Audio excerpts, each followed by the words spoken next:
4 bold flavors: jalapeno bourbon, applewood smoked bacon, sweet hickory, spicy roasted chipotle. A monotheist, because what he just told you is not anchored in the Quran or the authentic Sunnah of Muhammad. So good luck in trying to defend your irrational Salafi anthropomorphism. Did you?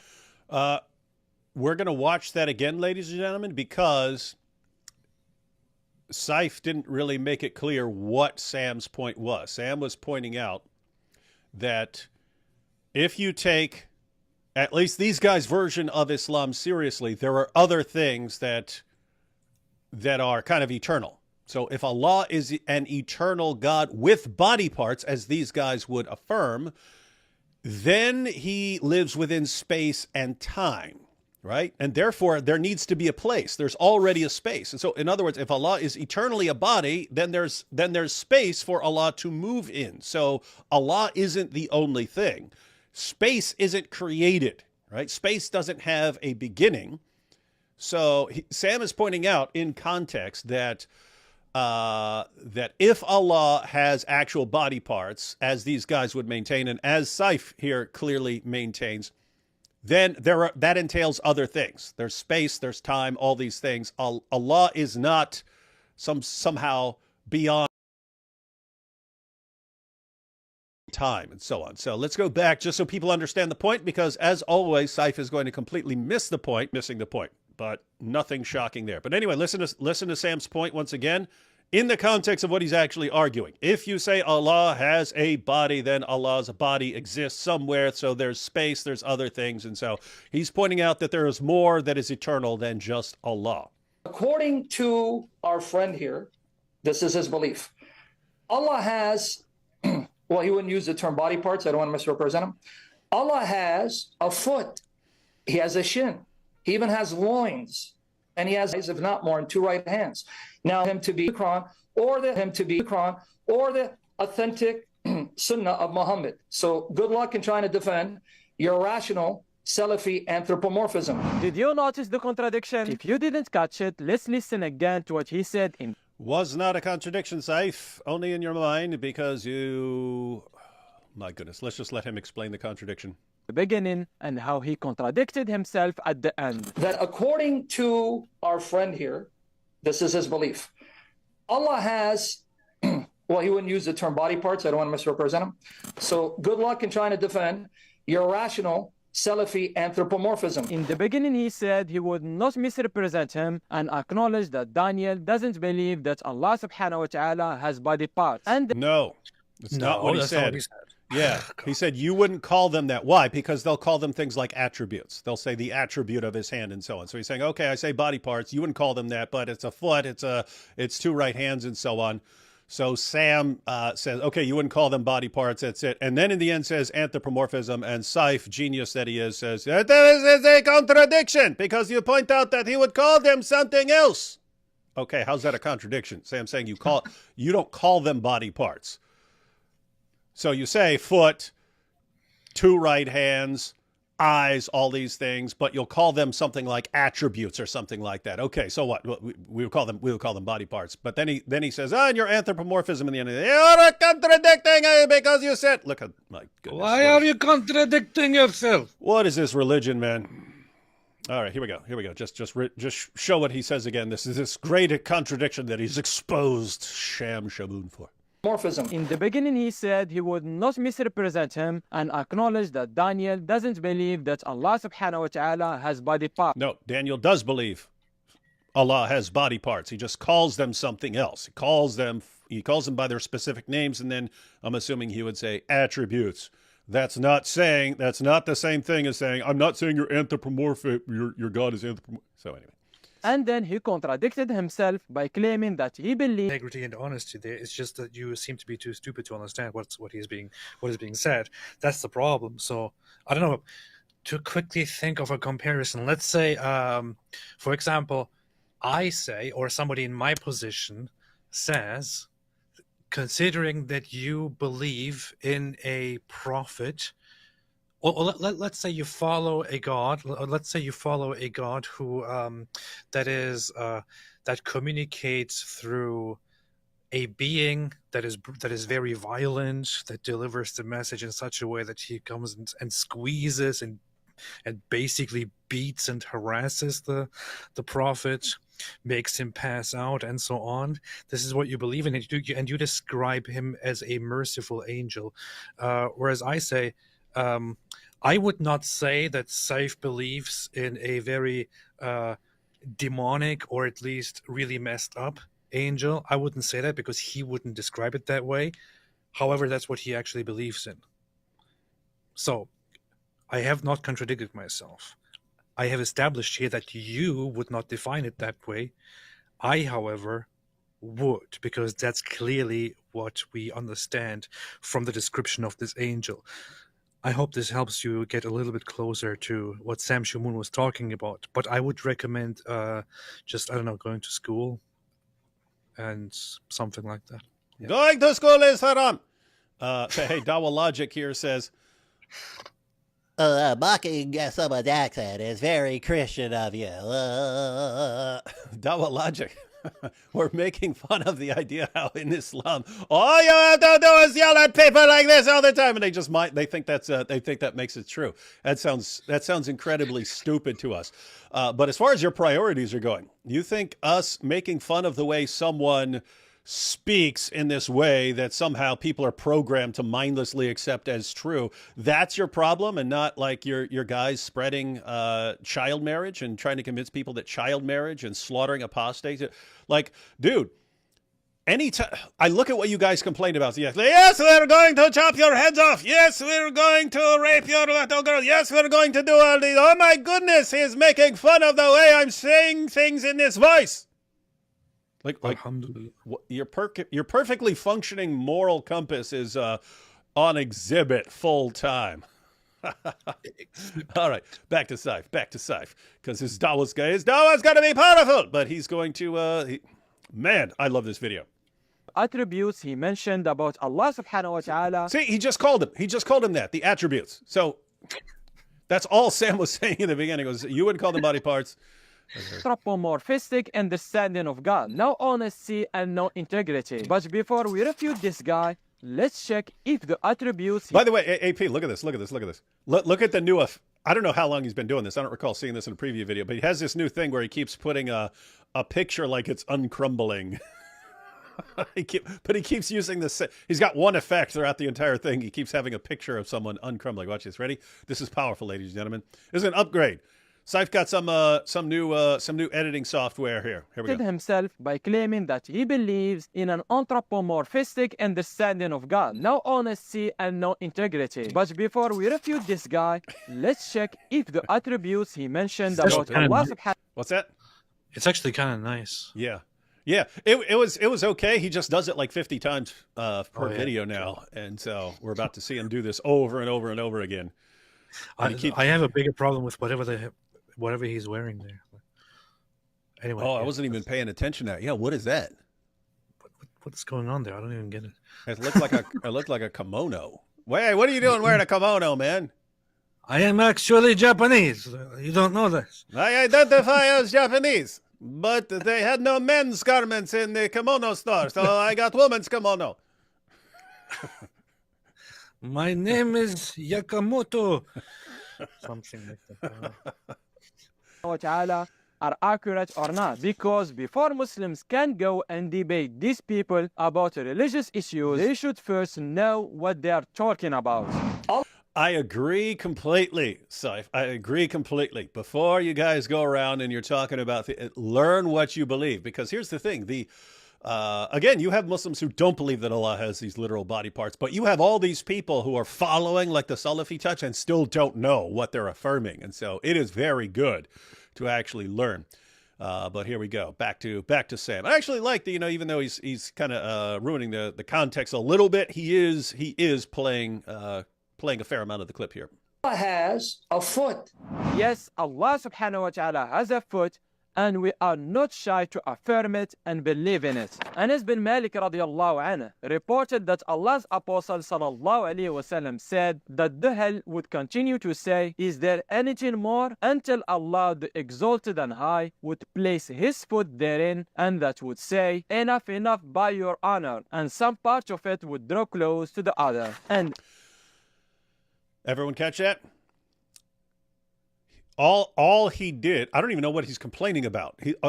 The only complaint that he offers about Sam is that he says Sam contradicted himself by saying, you wouldn't call it body parts, so I don't want to misrepresent you, blah, blah, blah, blah. And then he says anthropomorphic at the end of the clip. This is major contradiction. You see, you can't take them. Apart from that, he agrees with everything Sam says. Sam says, Allah has a foot. Yes, Allah has a foot. Here is the proof. So this entire video is, let me prove that he is correct in everything he says. He says he has a foot. Here is the proof. Sam says Allah has hands. Here is the proof. That's what he does this entire video. But it's actually good because he's putting the sources up on the screen. So let's just rewind slightly. Guys, get this point. All he's doing here, which is amazing because, again, it's, if you talk like this, people think you're making powerful refutation, even if he's just agreeing with and proving everything Sam says. Isn't that amazing, guys? That his followers are watching this will go, wow, listen to the way he's talking. He must be destroying Sam. And every single thing he's saying is, yes, Sam Shamoun is completely correct. He is completely correct. Why do you complain about it? Hang on. Let's back this up. Watch him agree completely with Sam Shamoun. That's what I'm curious about. If he's actually going to refute what Sam Shamoun is saying here. Yeah, I don't know because again, I didn't watch. I kept watching. Wait, he's just agreeing with everything Sam is saying and is proving it. So anyway, that's interesting. But yeah, I don't know if he is going to have some refutation at the end or something like that. But I mean, he's agreeing with the body parts. He's agreeing with the body parts theme. So he is agreeing with an embodied Allah. But let's go sit, watch him agree on the foot, and pay attention on the foot, because again, guys, you'll have Muslims who don't, even Sunni Muslims who accept the sources, you'll have Sunni Muslims who don't interpret these as referring to literal body parts. Saif's going to point out there's a reason for saying this is an actual foot, these are actual hands, things like that. All right, here we go. Should first know what they are talking about. Allah has a foot. Yes, Allah subhanahu wa ta'ala has a foot. Sam Shamoun is 100% correct when he says Allah has a foot. And we are not shy to affirm it and believe in it. We are not shy to affirm that Sam Shamoun is 100% correct when he says that Allah has a foot. Indeed, this is true. Here we go. Anas bin Malik radiallahu anhu reported that Allah's Apostle sallallahu alaihi wasallam said that the hell would continue to say, is there anything more, until Allah the exalted and high would place his foot therein, and that would say, enough, enough by your honor, and some part of it would draw close to the other. So this is saying Allah is actually going to there's something that's going to happen until Allah puts his foot in the game. So they would, and they have a stronger case with certain things like Allah's hands and so on. But anyway, there's a reason they're saying this. Okay, if the foot's not a foot, what is it? What's this? If you want to say this is metaphorical, what does it represent? Like if it's pretty typical to say, if God says, I created this with my hands, you think hands is a metaphor for power, something like that.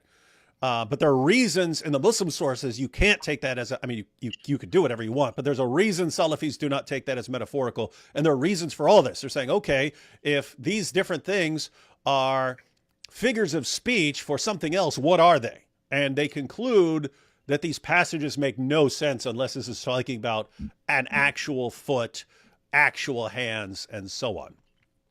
So Allah is going to have his big foot, his uncreated foot. And his uncreated eternal foot. And anybody who claims that the foot of Allah subhanahu wa ta'ala is like our foot is a kafir, disbeliever. Just wait. Did you catch that? Allah has a foot, yes. But if you say it is like our foot, he is a kafir. So stupid. Isn't that good to know? Isn't that good to know? So Allah has a foot. It's just not like our foot. Allah has a foot just don't say it's like our foot. So you have to say Allah has a foot, and he's going to get pretty extreme in saying that you have to affirm these things. But if you want to say, oh, and it's just like my foot, then he's got a problem with you. Then Siftalk's going to have a problem. And you're a kafir. You got this so far, AP? Yes. Let's take a couple super chats real quick. And then we'll hear what's he do next. I don't know, hands or something like that. Fox McLeod says, do you know who's never late? Mike Winger. Well, it's good to do the opposite of what Mike Winger does.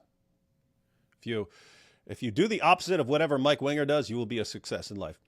They're killing the dogs. They're killing the dogs. No, they're eating. Oh, they're killing the dogs. So if he were talking about Muhammad and killing all the dogs, they're killing the dogs. Sir, there's no evidence of that. Look, it's all over their sources. It's all over their sources. They talk about kill the dogs because Gabriel didn't like him, a.k.a. Diha al-Kalbi.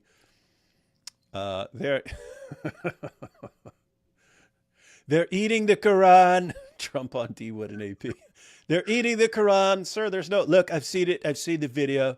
They're definitely eating the Quran. Menj is based for his correct interpretation. Alhamdulillah. Of what? What's that about? Yeah, what correct interpretation? I have no idea. The funny thing is, he just debated though. He just had a debate, him and Isa versus you, and God logic. So maybe he's talking about something from that debate, or maybe he thought this was Menj here. I don't know what he means by that. Minj didn't literally. I don't know if we talked about this issue at all. We briefly did, but yeah, I don't remember exactly what he said on this stuff. But you know, the funny thing is, so Saif here is declaring that those who say that it is like our foot, that they are that they are disbelievers, that they are kafir.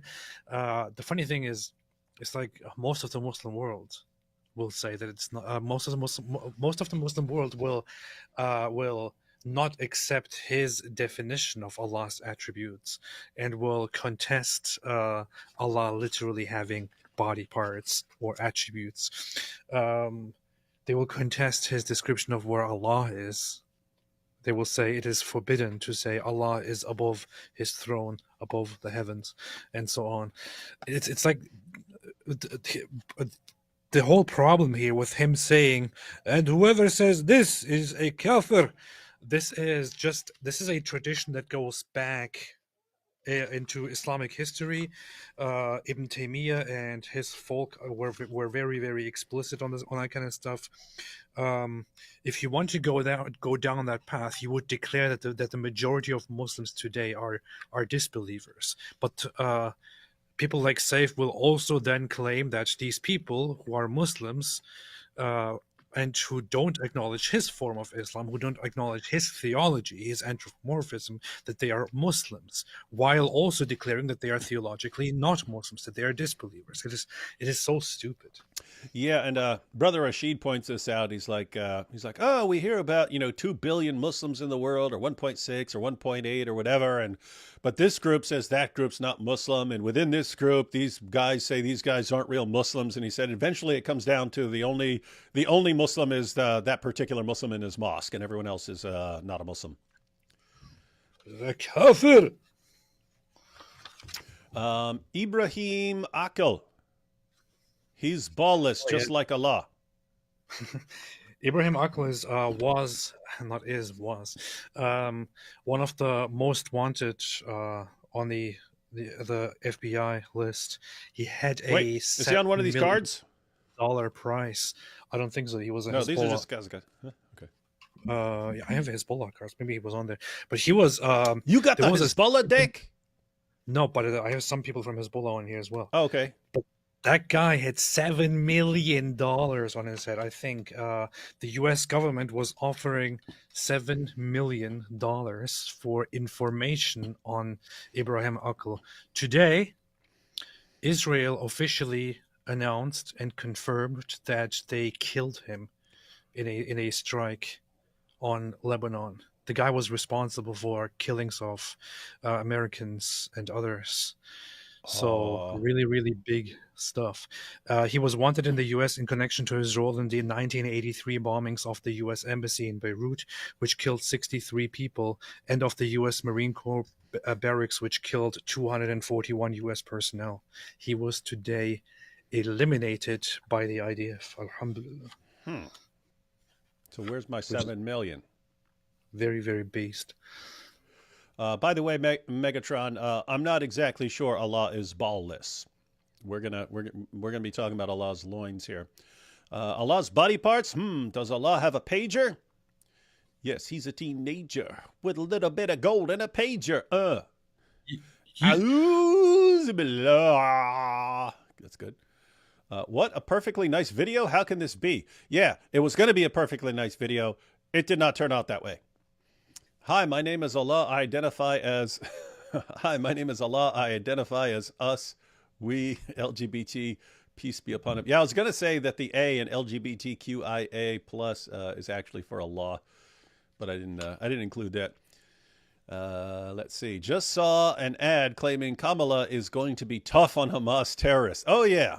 Yeah, that's what you'll find during the election cycle. Everyone is super tough on. Everyone is basically the opposite of what they've been for the past 4 years of being in power. That's how it works. And as the border czar, I have cracked down. Mutaman, due to my last. Actually, I saw a clip of her today where she was with Oprah, and she said, I have guns. I have guns at home. We both have guns. Tim Walz and I both have guns. I can't walk around my house without falling over guns. They just go off all the time. That's how much I love guns. She said, if somebody breaks into my house, they will be shot. And then she said, I should probably not have said that. So anyway, that's what she said. And then she'll go to the next town. Then she'll go to the next town. Blue area. Of course, we hate guns. Guns. People don't kill people. Guns kill people. Yep. Oh wait, I left out Mutaman. Due to my last page, I will be changing my name to the commenter formerly known as Mutaman. You got to stick with Mutaman. Mutaman. I think we can all agree that Dr. Muhammad Hijab, PhD versus Bill... Dr. Muhammad Hijab, PhD versus Bill Craig debate was embarrassing. The sides were too unmatched, like Israel versus Ummatir. I still haven't seen it. I only saw like, 2 clips of it? I'm going to check it out, though. Hi, David and AP. I'm from Australia, and I'll just say you have helped me finding Christ. Based. Good job, AP. Thanks for the cosign, AP. We both helped this man. Beast. And there's a follow-up. Hi, David. I'm from Australia. Thank you for what you have done. Good to hear from you, Leo. CO says, Momo muted WCL response at minute 27:40. I realized I was on his channel too late. Was just trying to listen to the debate. Finally found it somewhere else. Oh, Hijab muted? Oh, muted Craig's response. Oh, this must be on the version on Hijab's channel. I don't know what this is about. That's what it sounds like it's about. Hello, please accept my jizya. Muhammad will. Lil Drill says, these Muslim apologists commit shirk 8 times a day while trying to defend Allah. Just a big circle of lies. Lol. Yeah, that's the thing. Everything that any one of these guys is saying would be called heretical by other Muslims in the world. And then you've got people like Hijab, and they come on, look, the Christians have different models of the Trinity. This proves that it doesn't make sense. And meanwhile, can't agree with anything about anything with anyone. The game's afoot. Follow your spirit. And upon this charge, cry, God for Harry, England, and St. George. We're Americans, so we'd say, dump your tea into our harbor. Graunritter. Please watch Mike Winger's new QA at the 55 to 56 mark. Winger tries to do the Hijab strong chest puff. Oh, I got to see this. Winger. Can you imagine like Mike Winger and his voice trying to sound like Hijab? It's like, oh, I'm looking at Muhammad Hijab here, and Muhammad Hijab is like, oh, me strong than you. That's what he's... Yeah, I'm going to have to check that out. Let me screenshot this real quick for this time. Mike Winger's video, 55, 56. This will be one of the rare occasions where I go to the worst YouTube channel on the planet. to check something out. Saif probably affirms his mom's foot and other body parts more than those of Allah. Soprano alto, peace be upon me. No, Saif is pretty dead set on Allah. He's going to have some harsh words for anyone who's challenging Allah's body parts. David Wood, you hypocrite! How dare you criticize Allah for having 2 hands when you too have 2 hands? It sounds like something Saif would say. That's awesome. Megatron here says, the Menge debate, he said Megatron is Allah's son. Wait, what? In the Menge debate, he said Megatron is Allah's son. Did he say something like that? Hey, Pete. What?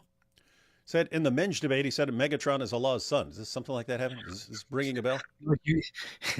He was talking about Metatron, which is the angel in ancient Jewish myths and beliefs and all that, and was claiming that some Jews believe that the Metatron is the son of God, and they also worship him or something like that. And he based this idea on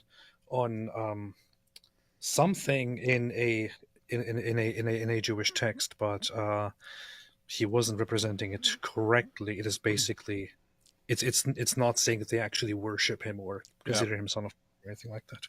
Yeah, matter of fact, I saw there was Fareed at one point tried to respond to the Ezra as the son of Allah, and then he showed this source where some people think that that the book of Malachi is actually written by Ezra, and he went by the name Malachi, which is messenger and stuff, and saying, so you see, it's saying, and they pointed out which means angel. Right, which means angel, and so he's saying, you see, they're saying that Ezra is an angel. It's like, no, it's saying that's what the name means.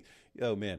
Anyway, pretty dumb stuff. We might need to go through that because we might need to like put together all their responses to the Ezra issue and have one big fun live stream of their going through their responses, which usually involve them being barely literate with Jewish sources and not understanding what anyone who actually reads it. Again, it says, and he took the name Malachi, meaning messenger or angel, blah, blah, blah, blah. And they say, you see, they called him an angel. This proves that he's saying that he's the son of God. Come on down to Ezra Shack. We have a blowout sale of 50% on all pager and walkie-talkie. It would be fun to invite people. The funny thing is also that the Metatron is associated with Enoch, not with Ezra. So there is a big difference there. You know, it's completely randomly again like inserted as a possible explanation to the Quran's big blunder when it says the Jews say Uzair is the son of Allah. And when the Hadith further claim that this is what Jews in general believe, which is why they will go to hell, and so on. Yeah, all kinds of problems. And they'll say, how do you know there wasn't some tiny little group that calls Ezra this? Okay, why is Allah responding to that in his eternal speech? When he says when he says Christians say the Messiah is the son of God, that's general standard Christian belief. Why do you then zero in on some group of Jews that we can't even find a record of? And then in the Hadith, you say that this is the main charge against Jews in general, and that Jews agree that they worship Ezra. Why? It makes no sense. There's no way out of this, guys. You can't say, there's this hypothetical guy over here who worshipped Ezra. You can't prove that he didn't. Okay, that's not what Allah said. He doesn't say, hey, some particular guy. He says, the Jews. The Jews. How do you know that all Jews do not believe in this? Jews, you cannot trust Jews. They lie all the time. So how do you know? Are you a Jew? Any chance of... Oh, good. Menge also, there was a discussion, I don't know what it was, again about Jews. Maybe it was related to this. I clarified something about Jews, and Menge's response to me was then, how do you know? Are you Jewish? And then I just found the response so stupid. I started laughing, and then we moved on. It was a hilarious debate. I have to go back and see what that was. Coffee House here says, any chance of responding to Mental Outlaw on the pagers? Since I've never heard of Mental Outlaw, pretty unlikely. I usually respect him, but every anti-establishment guy winds up naive about jihadi warfare and dawah tactics. It's annoying as all get out. That is an annoying thing, that you have people who don't follow the situation. They'll just hear They'll just hear, what? Israel's blowing up people's pagers? And then that'll somehow morph into blowing up cell phones. And that'll somehow morph into, wait a minute, you mean any Jew can just like push a button and blow up your cell phone and blow your balls up? What? And then have a big, huge problem with things. Well, I see that Mental Outlaw is some channel that apparently went into explaining the pagers and their explosion. It seems to be going into the technical aspects and also talking about how this is dangerous. That's all I'm getting so far from here. I just have to say one thing, which is a lot of people have said a lot of dumb things about the Israeli operation. I mean, it's obviously Israel still hasn't made any official statement about the pager explosions and walkie-talkie explosions, which makes it even better because they're basically, by being quiet about it, sending the message, you know what's up, That's that's actually more intimidating. It is psychological warfare in a very strong way. Hey, here you go. What do you guys say? What do you guys say about all the pagers blowing up and blowing up all stuff? Oh, did something happen with pagers? So something happened with pagers? It's actually much deeper, apparently, than people initially thought, where Israel, for quite a long time, set up a production of these specific pagers, and then somehow made it possible for groups like Hezbollah to get in touch and order pages from this specific place, this specific factory, thinking that they are reliable, not knowing that this is basically an Israeli front to infiltrate the terrorist enemies and to take control of their communications and shut them down when necessary. Hey, and Israel. Hey, Hezbollah, we have a great deal for you at Eli Copter Pagers. We'll give you a great discount, almost for free. It's really, really cheap pagers here. Totally untraceable. That is. Yeah, Hezbollah was like, these pagers, they are very good working. Let us order 5,000 of these pagers and give them to every one of our terrorists.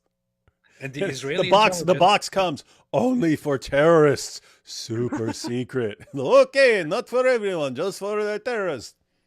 But what they did, apparently, when the orders were placed, and it was evident that these pagers are meant to go to Hezbollah, they immediately went into the production and started placing explosive or corrosives into the next to the battery with all of these in such a way that it wouldn't cause too much of an explosion. Smart. But that it would simply harm the immediate user and simply shut down whatever they are doing. And this is significant because it hurts Hezbollah members and it shuts down their communications and significantly damages their infrastructure. You said it hurts members.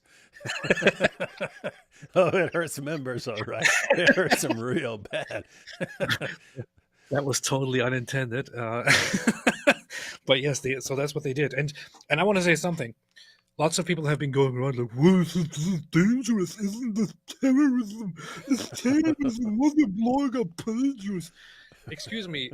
Hezbollah has been firing missiles at Israeli civilians for a year now, have been repeatedly told to stop, and they have been proudly doing it. And in Arabic, they go, the Jews, the filthy Jews, we're going to kill them, we're going to destroy them, we're going to punish them. And then in English, they're like, we are a resistance movement. All we are seeking is a peaceful solution. We want a super woke LGBTQ alliance with us. Yeah. And targeting this terrorist group in such a precise way is a very, very fantastic move. It is an epic move. It is counterterrorism. It is absolutely part of warfare. And the results, by the way, of the casualties are amazing. The majority, the vast majority, overwhelmingly were Hezbollah targets. Of course, there are civilian casualties. There always are, but the majority of them were Hezbollah targets, and many of them. Their pager beeps, they pick it up, boom, it explodes. Or it explodes near their waist, whatever it is. And here is also another issue. There is a video where a pager explodes in the middle of a market where one of these Hezbollah terrorists is going around and buying fruits and buying vegetables. Watch the video. There are some people saying, how can you just blow up random pagers when they're walking around all kinds of different places? They're endangering people. Why are we condemning ISIS but not Israel? Look at the videos. You see a video where a Hezbollah guy is walking next to tomatoes and the pager blows up. You can see in the video that the tomatoes don't even move. Doesn't even hurt tomatoes. The tomatoes don't even move. No, it only hurt no tomatoes. No tomatoes were injured in the blowing off of this guy's nuts. So it was a very, very good precision move, and it sent a huge big signal. And Israel sure has a lot more up their sleeves. Hey, did you ever see Breaking Bad? Of course. There's this scene when you were saying that them not saying anything about it, but it serves as a warning anyway. It reminds me, there's this scene where Walt's brother-in-law Hank finally catches on to him, realizes he's the drug kingpin Heisenberg, and he like confronts him in the garage, closes the garage. And it's interesting psychologically because Walt goes through every like manipulation tactic and everything else trying to deny it. First he's like, what? This is crazy, blah, blah, blah, blah, blah. And then it's Hank, I'm dying, man. I'm gonna be dead anyway. Why would you want to do this? And then it's think about my children and how this would affect them. He's going through like every possible thing. And then finally he goes, finally, Hank is going, I don't even know who you are. I don't even know who I'm talking to. And Walt goes, well, if you were correct and I was who you thought I was, then I guess I would probably tread lightly. And it was, hey, I'm not agreeing with what you say. I'm not agreeing with what you're saying. But if you think it's me, I'd probably be real careful right now. And not want to tick me off, right? Because if you're right, I'm a real dangerous guy, huh? That makes sense. I'm pretty darn dangerous. That's what you should have said spoiler alert. Now you have ruined the lives. It's like 1,000 years ago. There's a time limit on spoiler alerts. In The Sixth Sense, Bruce Willis is a ghost. I said it. If you haven't seen it by then, I don't care. Soylent Green is human bodies that they're grinding up and turning into green. Back to our good friend Saif Talk here. Walter White is Palestinian. So, yeah. He was. The Muslim child will make sure to connect How many times are you going to put this picture of this kid up on the screen? Look, I have it all crumbled up. all of the doubts regarding the attributes of Allah subhanahu wa ta'ala. Listen to what he just said. This kid is going to do something about all our doubts. This is insane. And that would say, enough by your honor, and some part of it would draw close to the other. And anybody who claims that the foot of Allah subhanahu wa ta'ala is like our foot is a kafir, disbeliever. Just wait, the Muslim child will make sure to clear all of the doubts regarding the attributes of Allah subhanahu wa ta'ala. So this kid's gonna help us with all our doubts, ladies and gentlemen, this kid. Saif's actually doing a decent job. Like, in order to hold people's interest, you're supposed to give them like little glimpses of something to come. It's like a promised payoff towards the end of the video. But he's actually doing it. And this kid is going to destroy Sam Shamoun. This kid could walk in there right now and debate Sam Shamoun and Jay Dyer without any help from these other guys. He has a shin. Yes, Allah subhanahu wa ta'ala has a chin. Beware of the day the chin of Allah will be bared, and the wicked will be asked to prostrate, but they will not be able to do so. Hey, I'm confused. He's saying chin for shin.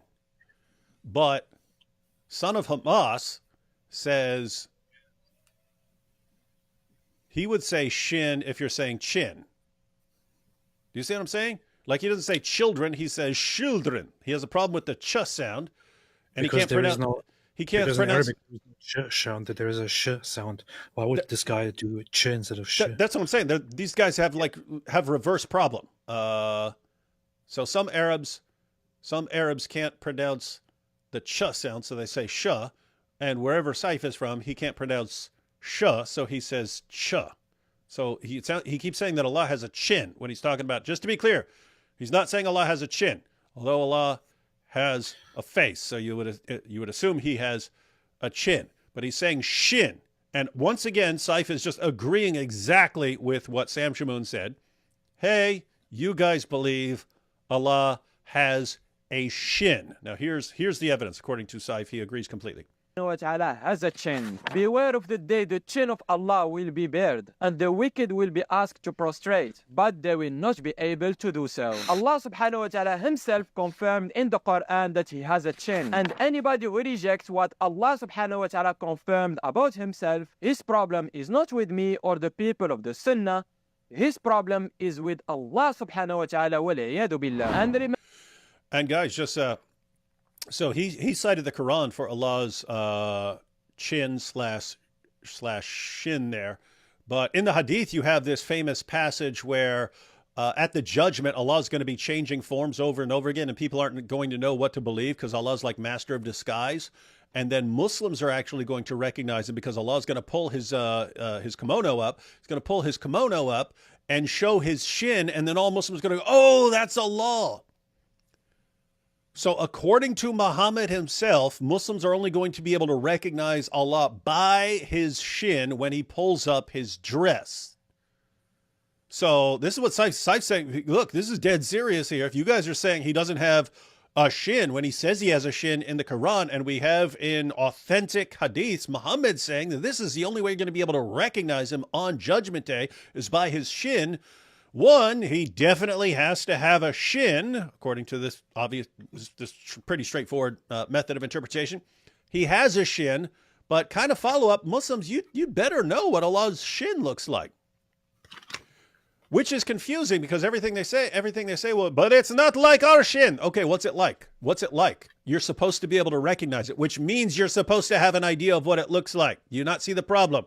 We have no idea what these things are like. Okay, Muhammad says you do know. If you're a real Muslim who's going to recognize Allah at the judgment, then you know exactly what his shin looks like. If you know exactly what Allah's shin looks like, fine, describe it for us. What does it look like? You supposedly know. And if you don't know, then Muhammad was wrong. Oopsie. Remember, anybody who claims that the chin of Allah subhanahu wa ta'ala is like our chin is a kafir disbeliever. He even has loins. The Prophet sallallahu alaihi wasallam confirmed that Allah subhanahu wa ta'ala has a haqu. عن أبي هريرة رضي الله عنه عن النبي صلى الله عليه وسلم قال خلق الله الخلق فلما فرغ منه قامت الرحم فأخذت بحقو الرحمن فقال لها مات. According to المعاني, al-haqu is al-khasr, which is translated in English as the waist, but al-haqu is also translated as loins. That's So, Allah has either waist or loins.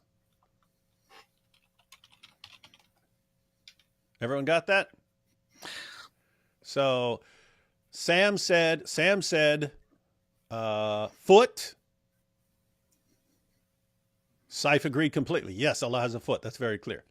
Sam said a shin. Saif said, yep, absolutely correct. Definitely correct. Definitely correct. Sam said loins. Well, that's one translation, but you could translate it as something else. Everyone good so far? I wonder if you can make sirloin steaks from Allah's body. It would not be like any steak that you're familiar with, though, AP. Just grant that, because if you say it is like sirloin steak that we have, then you will be a kafir.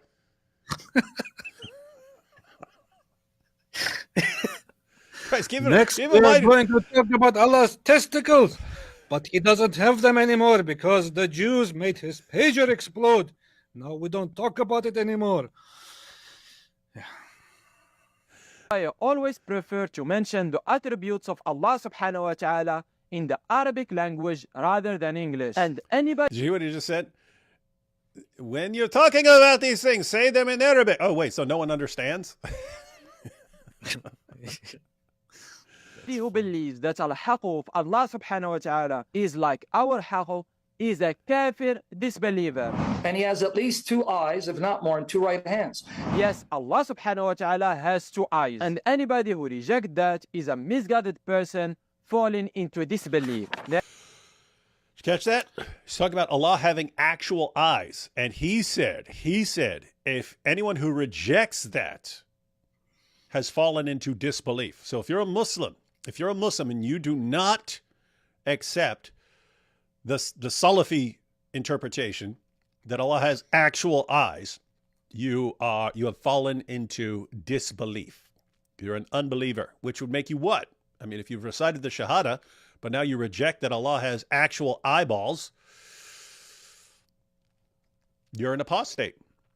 Yep. Just very simple question here. Humans have eyes because they need them, right? Humans have eyes that serve a function. They serve a function, which is apparently why we have them. If we didn't have them, we could not fulfill the function of seeing. It wouldn't be a thing. It wouldn't be possible. Why does Allah have eyes? Is it because he needs them in order to see? Why does Allah have a foot? A foot. Because he needs to jump around on his 1 foot. He needs to bounce around. Otherwise, he can't. Pack it up, pack it in. Let me begin. Jump around. Hey, here you go. Jump around and look around.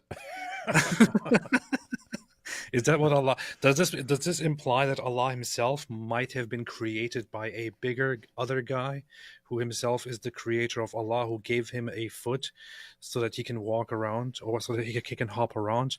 And this Allah, by the way, was Hop around. He was like, I'm not gonna give you 2 feet. I'm gonna give you 1 foot. Say thanks for that.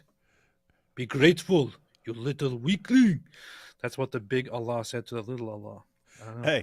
Hey, we should make a parody of Jump Around called Hop Around.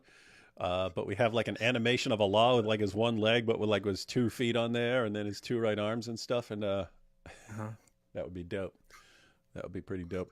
But so what's Saif talking about now? Oh, eyes. Yes, Allah has eyes, and anyone who says that he does not have eyes, you are falling into disbelief. Stated Anas radiallahu anhu, the Prophet sallallahu alaihi wasallam said, Allah did not send any prophet, but that he warned his nation of the one-eyed liar at Dajjal. He is one-eyed, while your Lord.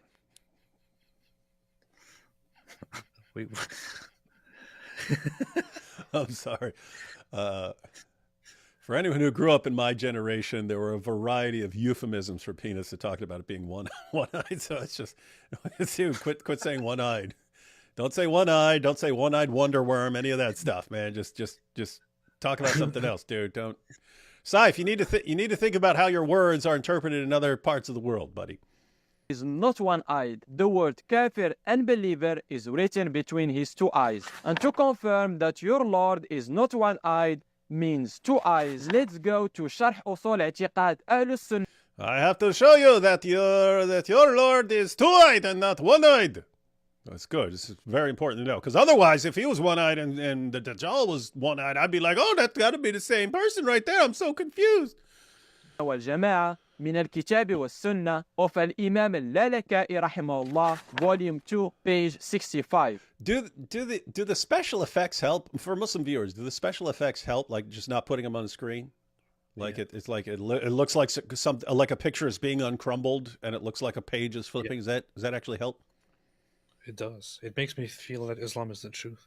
Yeah, it makes me sit there and go, gosh, how can I reject child marriage after seeing all this? سياق ما دل من كتاب الله عز وجل وسنة رسوله صلى الله عليه وسلم على أن من صفات الله عز وجل الوجه والعينين واليدين. Text from the book of Allah, may he be glorified and exalted, and the sunnah of his messenger صلى الله عليه وسلم, which indicates that the attributes of Allah, may he be glorified and exalted, include the face, the 2 eyes, and the 2 hands. 2 hands. Face, 2 eyes, 2 hands. 2 hands. But you know what's the funny thing about all of this is the hadith that he just mentioned about the Dajjal, which says Allah did not send any prophet, but that he warned his nation of the one-eyed liar. the Dajjal, he is one-eyed, while your Lord is not one-eyed. The word kafir is written between his two eyes. The funny thing about this hadith is, what my mind goes to is, you know how Muslims today, many of them talk about, oh, how can God be, how can God enter his creation, how can he be physical, how can he walk and do this and that. According to this hadith here, Muslims could potentially confuse the Dajjal with Allah himself. And Muhammad doesn't say, and of course you will know that this is not Allah because Allah doesn't enter his creation and he will not become a physical body that you can observe. Obviously, therefore you shouldn't believe it in. He says, you will not be fooled because Allah is not one-eyed. So that's the problem. That's the problem. Yeah. So there seems to be a great disconnection between how Muhammad envisioned Allah and how Muslims today envision Allah. And there's that passage in the history about Tabari where Allah creates Adam his same size and shape, and Satan can't tell the difference, and he's like, he sees the statue of Adam over there, and he's like, is that Allah? And he goes in there and crawls in his mouth, and then crawls around through him, and then crawls out his butthole, and then comes out and proclaims, "Yep, all right, guys, this is not Allah, because Allah is solid, and this thing's hollow." And that's how he knew. But keep in mind, going along with what you're just pointing out, it's like, could we confuse Allah with something that Allah created? Could we confuse Allah with a statue of Adam? Could we confuse Allah with the Dajjal? An average Muslim would say, what? No, how would that happen? Yes, according to the Muslim sources, yes. You have to try and figure out which one is which. Is this Allah or is it Allah? Let me... And the only way you're going to recognize Allah is when he pulls up his dress and you see his shin. Guys, all we're pointing out here is what you read in the Muslim sources about Allah and how to recognize him and how to distinguish him from other created things is not what your average Muslim would think at all. It seems like they've absorbed a Judeo-Christian concept of what God is like, and then they're sort of reading that into their sources when their sources are very, very, very different. And I would say pretty darn pagan. Pretty darn pagan. Don't look up people's dresses. Just don't do it. It's not appropriate. Can you imagine? Can you imagine? Hey, is that guy really Allah? I don't know. I have to see the shin. I can't see it. His dress is colored. Let me take a peek. Hey, maybe he'll sit down on that bleacher over there, and I can kind of peek, sit under the bleacher. You stop them and you go, excuse me, sir," and came out of the butthole. Did his color change? Possibly not, because Adam hadn't eaten yet.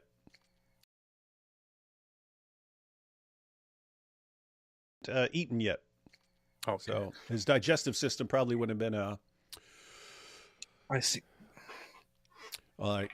There are actually super chats that are about stuff that we've read, but I don't want to skip forward to them. So let's zoom through a few real quick and get to those ones. I'll trade you my Ibrahim Akil card for your Yahya Sinwar card. We should do something with that, with these trading cards we've got. I love AP's Kamala voice. Yeah, AP's Kamala cackle is almost as good as the real Kamala cackle. Ballless follows from Allah. Here you go. Ballless follows from Allah not being hollow. No. Hollow refers to the digestive tract. You could, in theory, have balls and no digestive tract. That's just a theory, though. I'm not aware of Muslim scholars explaining this for us. Momo should meet Kamala, white dudes for Harris. Oh, yeah. The boom, boom room. Muhammad could be the president of white guys for Harris. That'd be funny. Muhammad. Sorry if I have a genuine question, as somebody who is questioning and who wants your wisdom on this matter. Does Allah have balls? Can you specify what your position on that is, and what I am supposed to think about this or not think about this, and what would make somebody a potentially a disbeliever about this position, please let me know. I will be waiting for your response. Thank you. Oh wait, did I just skip that? Muhammad meets Jesus in the Boom Boom Room. Jesus explains everything Muhammad got wrong. Oh, we're going to have a more fun encounter between Jesus and Muhammad coming up here in the next couple months. Green Peace of Mind says, I like toast. I like toast as well. That's good. Did the early Islamic scholars believe Allah had real or fake body parts? Yasser Qadi talked about this, I think, in a clip, if I'm recalling correctly, because this was a long time ago. But I think Yasser Qadi was saying, if you go back, they seem to interpret these as actual body parts. In other words, like Muhammad's companions seem to interpret these things literally. And so in other words, he says that the basic Salafi position was the earliest position. Now, the only weakness I can see there is you would probably have to. You're taking later Sunni sources seriously as descriptions of the earliest companions of Muhammad. So I'm wondering if some of the Shias or some of the more philosophical Muslims might object to the reliability of those sources. Call sign, I commented on Saif's video and said, a disgrace to Morocco. And he replied, who is? And I said, obviously you. I am Moroccan and proudly Christian. Is Saif Moroccan? Well, I thought he's Saudi. Isn't he Saudi? Well, if he's Saudi, then why wouldn't he be able to say shin? I don't know. I don't get it. I wonder if Moroccans have a problem with that sound. Hey, it's interesting though. If he's Moroccan, then he'll probably be buddying up with Jake, because Jake's in Morocco. Jake moved to Morocco, right, to get away from the pagan U.S. Well, safe talk sounds like he doesn't like anyone at all. Nobody. So I don't know. Jackson Hill says, did Mike Winger hurt you? Let me be clear, Jackson Hill. An army of a million Mike Wingers on steroids with 50 calibers would not hurt me. And wouldn't even try. Bunch of crybabies. Robin Hood says, the August Hezbollah newsletter. Big shout out to Ahmed for his idea to use pagers. Oh, the August version. It's 2 different months, AP. The August Hezbollah newsletter. Big shout out to Ahmed for his idea to use pagers. September Hezbollah PA announcement. Ahmed, please report to HR. Ahmed, please report to HR. That dude's getting fired, man. The funny thing is, Hezbollah was there was a report because Hezbollah switched their 5,000 employees from using smartphones to using pagers in order to avoid being located by Israel. Smart. And what happened? They ordered pagers that were by Israel with explosives in them. With a little bit of gold and a pager. Nice. Don't be a terrorist. Don't be a terrorist. Let's see. UN leaders. Israel's insanity and offense must be stopped and should not be tolerated. Meanwhile, Golan literally burning for almost a year. That is the problem. I mean, look, I mean, seriously, people are complaining about the pagers, and look how freaking patient they've been. You've been launching missiles at them for a year now. A year, just endless missiles, and you move people out, and then they're killing kids and stuff like this. And finally, you're like, let's put a tiny amount of explosive in these pagers that are designated just for terrorists. And the whole world, oh my goodness, it's genocide of the balls of terrorists. I mean, seriously, you have for a whole year, you have terrorists firing at them. And then once they respond, it's like, this escalation on part of Israel is very concerning. We are calling for restraint. We question the techniques of Israel. Honestly, I had a little bit of a different position on the United Nations and things like that. I understand now how, I don't know, the whole United Nations votes resolutions on things where the worst countries in the world participate and actually get to have a voice, get to have a vote in how you are supposed to conduct things. all of this is a joke. The United Nations is a joke. Human It rights does pretty. organization. I mean, it was a good idea, but joke. It's a joke. It should be defunct. It does not function anymore. You cannot have China. I don't know. You cannot have the worst, atrocious countries like China. Iran. It's China. You cannot have Iran. All of these horrible countries on the same level with the same authority and the same votes and the same say as Western nations, for example. That's a problem. You can't have people of different cultural groups speaking for Israel or for others, deciding how they should defend themselves. Right now, especially over the last year, lots of these countries, even those that are usually close allies, think they can make a decision on how Israel should defend itself, what they can and cannot justify when they want to survive. Honestly, Israel should not care. Israelis should not care. They should not listen for a second. They should not try to explain themselves. To their credit, they tend to not listen. And that is new. They used to listen a lot, and that was a mistake. Honestly, most of Israel's history was full of compromise, and that was a huge mistake. Where did it get them? If it wasn't for listening to the West and listening to the world, they would have been done with this problem a long time ago. Yeah, the UN is sort of like, it reminds me of lots of other things, with Western nations making the constant mistake of thinking, hey, we all, a bunch of people around me seem to think the same way and so on. Therefore, other people in the world are the same. Therefore, we can put us all together and we're all gonna get along because we all think the same.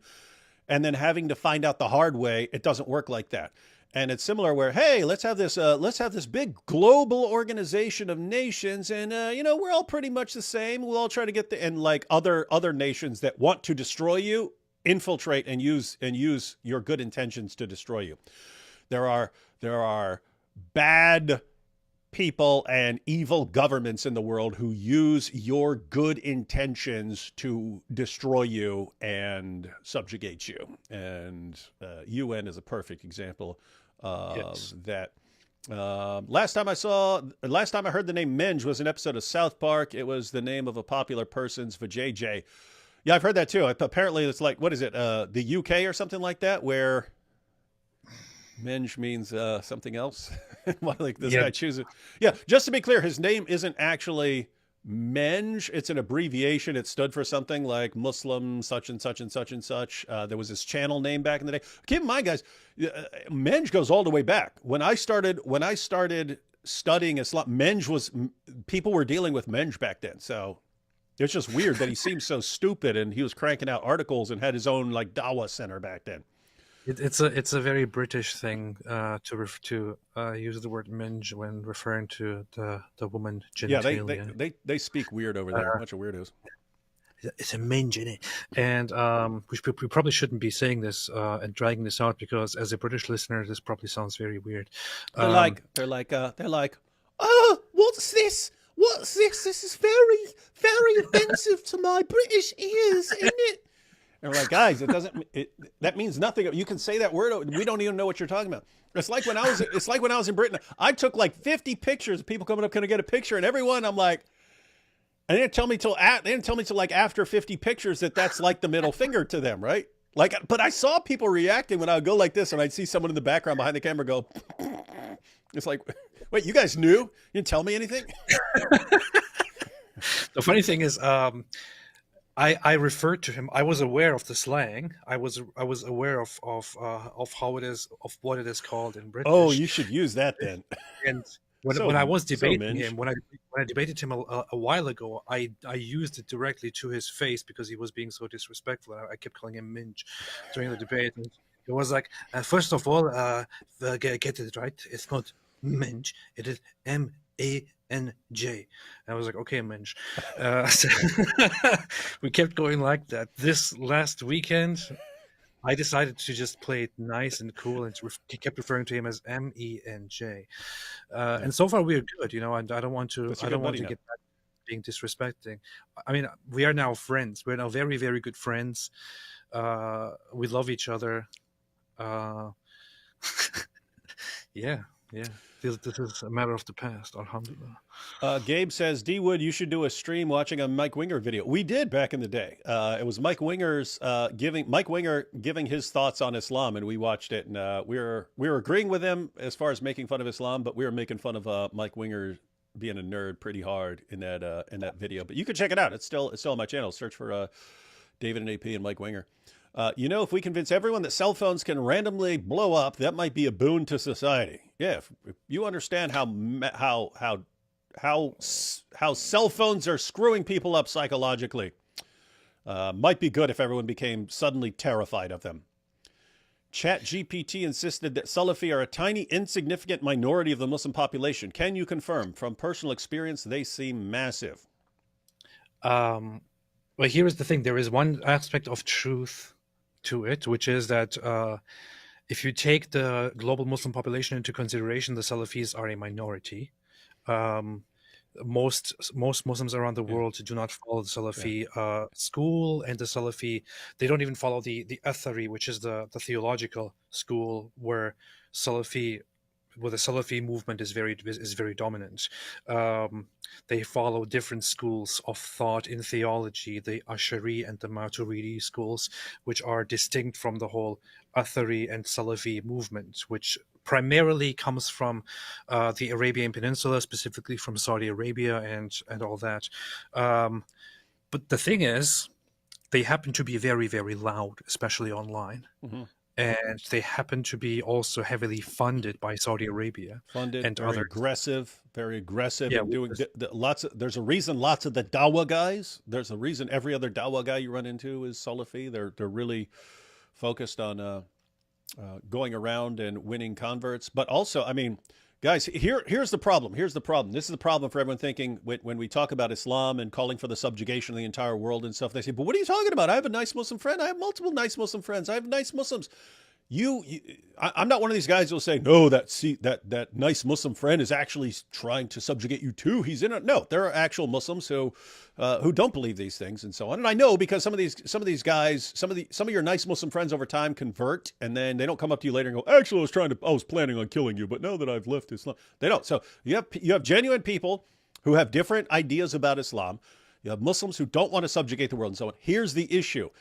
When Islam takes over an area, these same hyper-aggressive guys and the Salafi types, they're going to be the ones who, you just saw it. If you do not agree with how he interprets these things, he's going to put you in the apostate category and execute you. That's what you saw with ISIS. They're going, what? We're killing Muslims. Hey, if you're not on board with how we're doing things, you are an enemy as well. That's something that actually happens. So, in other words, if you have people who, if Islam gets its way, they will go after Muslims they regard as hypocrites just as quickly as they'll go after unbelievers and so on. Guess what? People are going to fall in line with these guys. You're going to have to, if they get their way, and that's why you make sure they never get the way, and so they're never in that position. I wanted to make a video about this whole thing, the branches of Islam. I hear you 17 times a week. I want to make a video, and I see 0 videos. No, I wanted to make this a long time ago. I even put out. I even got this big. I don't know these big papers to put all of the branches of Islam, the theological, different sects of Islam. Yeah, I've been wanting to do that for years too. There's just so many of them. But it would be funny like that if you had it like Charlie's Wall with all the connections, so it looks like a massive, insane conspiracy. Yeah, I actually figured out to just break it down on. I figured to break it down to the Sunni branches, the theological branches of Sunni Islam, the jurisprudential branches, and then the different movements under it. I actually laid it out quite well, and it was quite good. I just left it like that. I should go into that again. But to basically, so the Salafi movement is a modern movement that is that basically is based on the traditionalist, literalist, legalistic movement known as the Athari theological school. The Salafi movement is a modern movement that is based on that, and that thinks, okay, the Muslims have gone collectively too far away from real Islam, so it is time to bring real Islam back into the picture and to revive real Islam as it really was.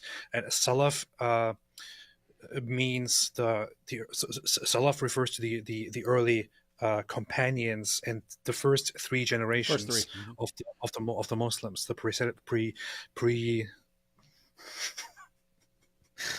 predecessors. Yeah. And Nice so the try. idea Nice is try, AP.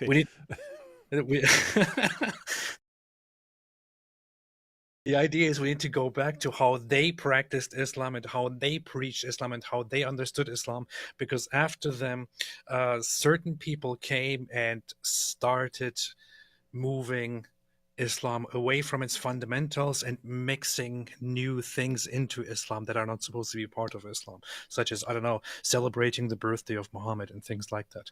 So this is basically the movement, and it's very significant because it is very loud online and it is heavily funded online and across different countries. In America, they are in universities. They have their own something institute as part of the university, funded by Saudi Arabia. Throughout the West, they have funded entities and so on. This is why you see them so much. Otherwise, if you go to, I don't know, Indonesia, Turkey, Morocco, even different countries, you will probably never come across a Salafi. You will come across regular Muslims who believe in the different branches. Not saying that they are peaceful.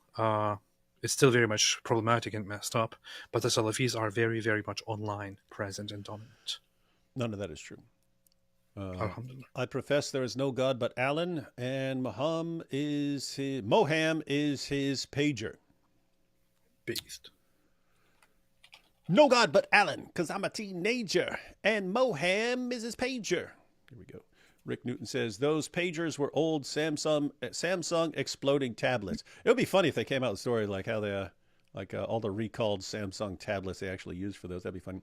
Apostate Boohoo should come in here and help us get some perspective. How can you laugh about those pagers? Imagine that you are terrorist nuts. Imagine that you're D's nuts. I can actually imagine him. You reach out to shake. You try to shake hands with this pager because you're D's nuts, and then the pager blows up on you. So. I can imagine him actually making a reaction video to this, and it's like, and we have to analyze this. We have to understand what is going on, and you literally have devices that you purchased suddenly being blown up. What if your smartphone blows up tomorrow? And how would you feel? How would you feel if the Jews were doing this to you? Imagine that. Man. D. Wood is the Walter White of Christian apologetics. That's true. That's true. Say my name. Not to get you too off task. Oh, that already happened. We'll get back on task, but not to get you too off task. You guys should definitely try asking ChatGPT to imitate Muhammad Hijab or Ali Dawa. It works. That's funny. That can actually imitate people. Guys, I've never used ChatGPT even once. I've never used any of the AI stuff. So I'm realizing I need to get into it because AP keeps talking about making an awesome video response to stupid arguments, but he never does. So I'm going to have to do it when I want to do something else, but I'm going to have to do it now. Thanks, AP. It's foolish. It's foolish to mess with the most intel ethnic group. I actually found it. It's right here. It was somewhere on the ground. And that's your plan for the future video? Because yeah, my plan of Muslim branches and movements and stuff. Hey, I've got a big 6 foot wide whiteboard. You could actually draw it all out. Alhamdulillah. It's foolish to mess with the most intel ethnic group. Yes, it is. It is. The double chin of Allah. The double chin of Allah, Soprano Alto Lama.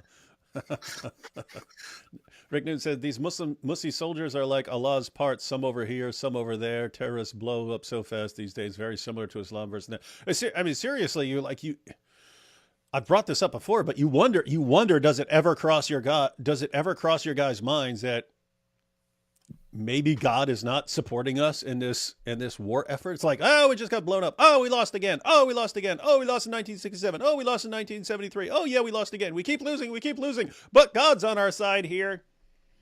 Guys, I'm not saying that everyone should think that. I'm saying from an Islamic perspective, when Allah is with you and agrees with you, he supports you in the war to conquer. And so if you were going up against someone and you just kept losing and losing and losing and losing, how would you not realize, maybe Allah's not on our side here? You're wondering when that's finally going to kick in. If you kept losing, you would probably think, if the trajectory continues as it is, we're going to lose forever. But no, they don't think about it. But the thing is, what bothers me about all of this is not the Muslim attitude. They don't learn. We know this already. It's no surprise. No big news. What bothers me about this is how certain ignorant people in the West, for example, react to this, and how they're eating up the Muslim talking points and the propaganda against Israel and all that. It's insane. Prophet Momoham says, if images are haram, how all these dawah clowns making videos? Yeah, I've wondered, Muhammad clearly wasn't talking about making videos. It wasn't a thing. But, you do wonder, like, where you draw the line. I mean, because keep in mind, it's not just siphon a video. I mean, he's actually putting pictures up. And look at this kid. Look at this picture of this kid. And look at this picture of this. And look at this picture of that. So, like, what do you mean just, like, not a physical picture that you hold in your hand, but you can make a picture on a computer screen? I would like some clarification on that, because I'm not sure. I don't know how they explain this stuff. Finally. Said, do not make videos. I was going through these just because I wanted to get to Issa's comment. Here's next. Allah will put down his merkin and reveal his chin. His chin. And here from Issa, do they really think they can mock the Trinity? That's the one I was like aiming towards. Yeah, that's the point. That's the point. That's the point. He says, and we're just talking about that with Muhammad Hijab. Hey, look at that. It's so stupid. It's so dumb. How can they believe these things? And I have to agree with Mufti Abu Layth when he's talking about the Salafis and their descriptions of God. And he's like, that's a gremlin, man. You're describing a gremlin. Describing God as a gremlin. He goes, and he was cracking up laughing. He goes, and they tell me, well, don't try to picture it. Like, too late. Once you describe, you can't help but thinking about it, guys. We're human beings. We tend to visualize stuff. If I say, don't think about an elephant, for lots of people, a picture of an elephant's instantly going to pop into their head because we think visually and so on. So anyway, yeah, it is. How are you guys making fun of the Trinity when you're thinking of God like this? And here you see in this example, David Wood contradicting himself. He was saying that this is a gremlin, but then he says it is actually Allah. Which one is it now? Is it gremlin or is it Allah? This is clear. No integrity with the kuffar.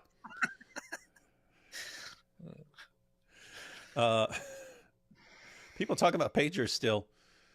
I kind of want to go get a pager now. I kind of want to go buy a pager and just have it clipped onto my waist at all times. That would be funny. All right, there back is to a consensus among the scholars of Ahl-Sunnah wal Jama'ah on affirming that Allah subhanahu wa ta'ala has two eyes. Again, anybody who claims that Allah subhanahu wa ta'ala's eyes are like our eyes is a kafir disbeliever. And also, okay, Allah's eyes are not like yours. They're different, but we know not how. So Allah subhanahu wa ta'ala has two hands. And the Jews say the hand of Allah is chained. Chained are their hands. Our eyes are better. Guys, everyone pay attention to Saif's point right here. Because people, no matter how many times this gets explained, people who don't understand the Salafi position, when they hear, they interpret Allah's body parts as literal.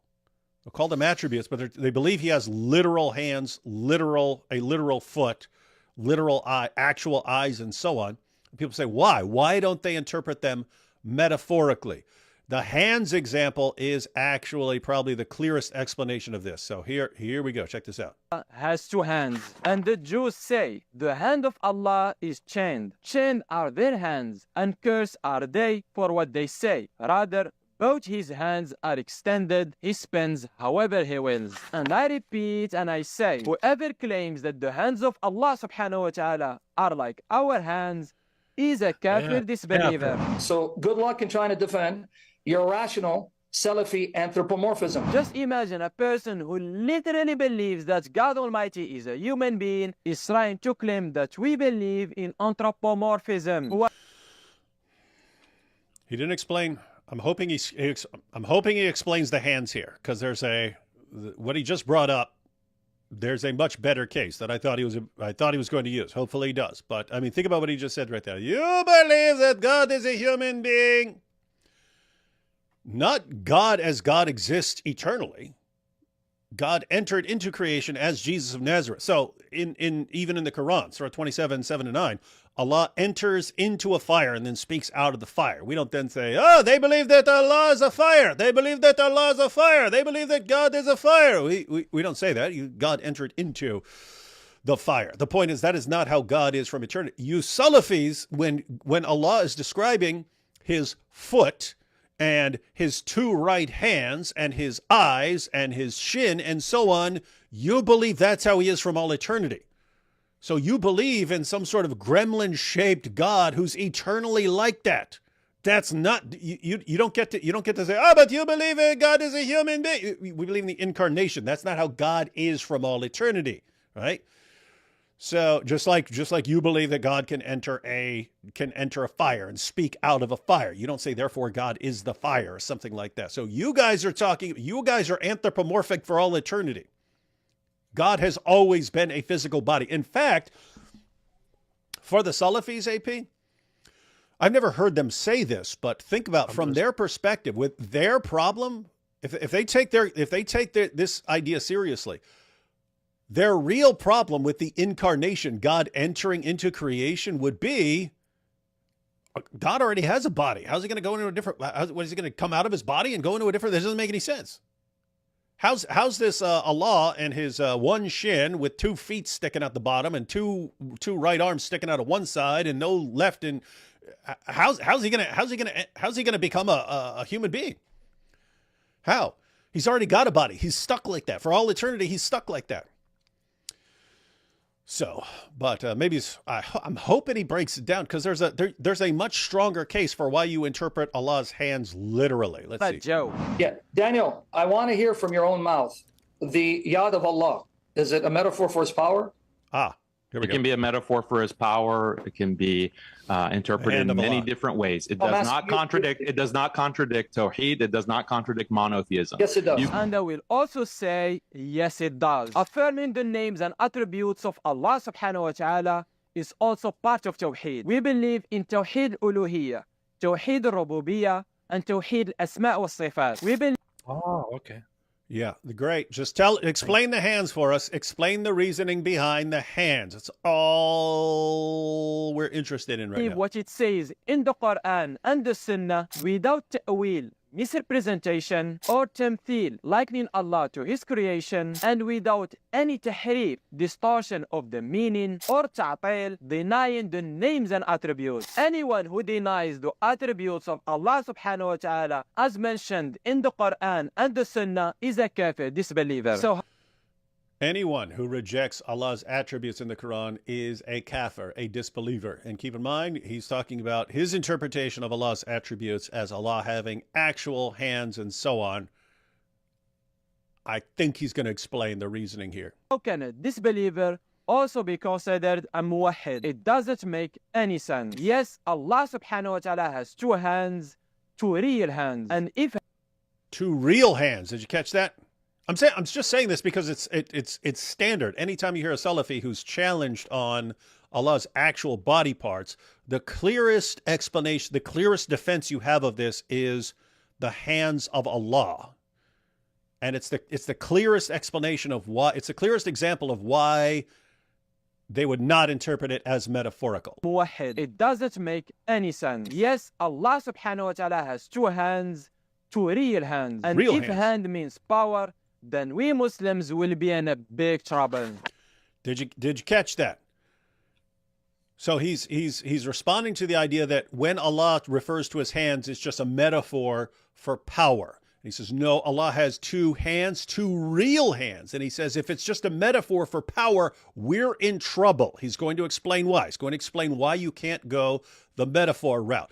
I'd be interested in hearing a Muslim who doesn't take this view explain how to interpret what I'm assuming he's going to break down right here. How do you interpret this?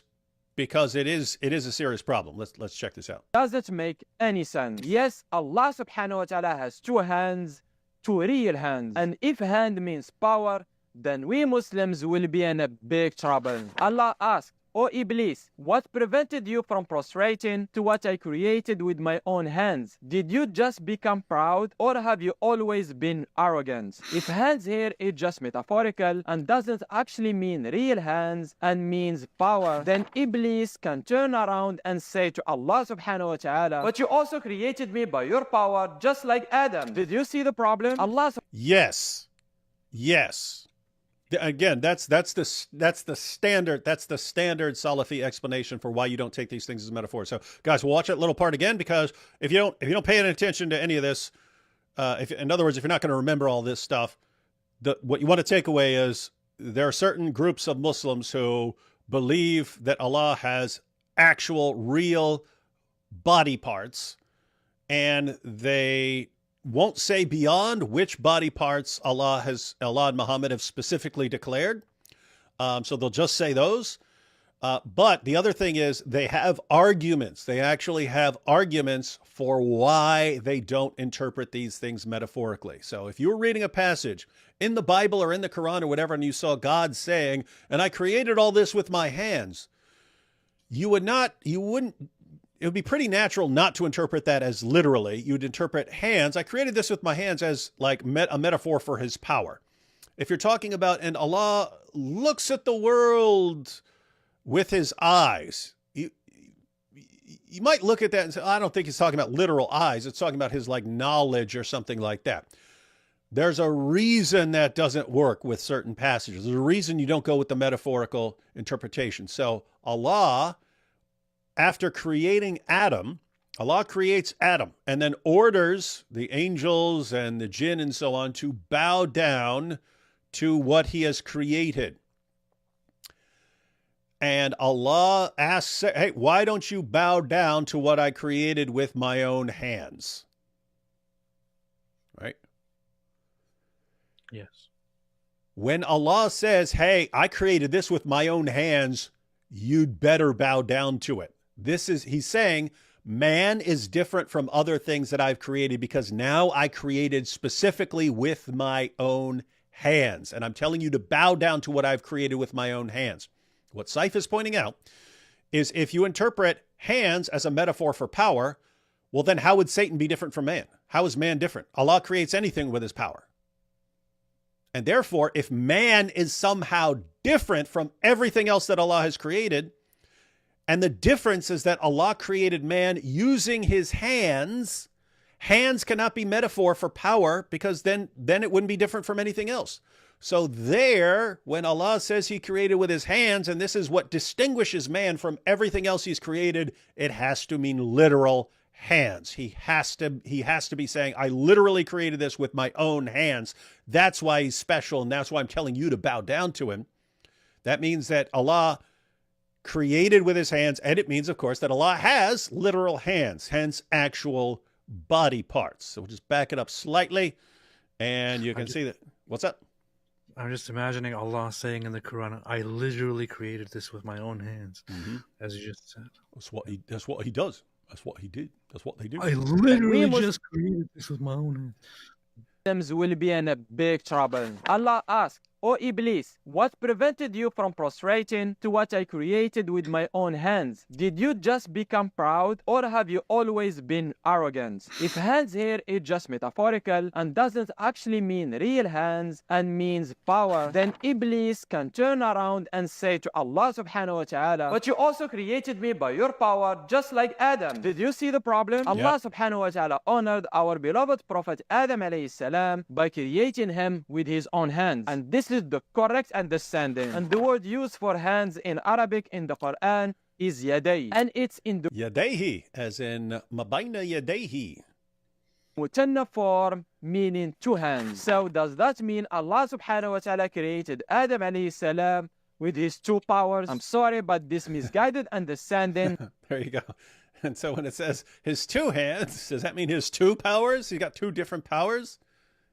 Actually making...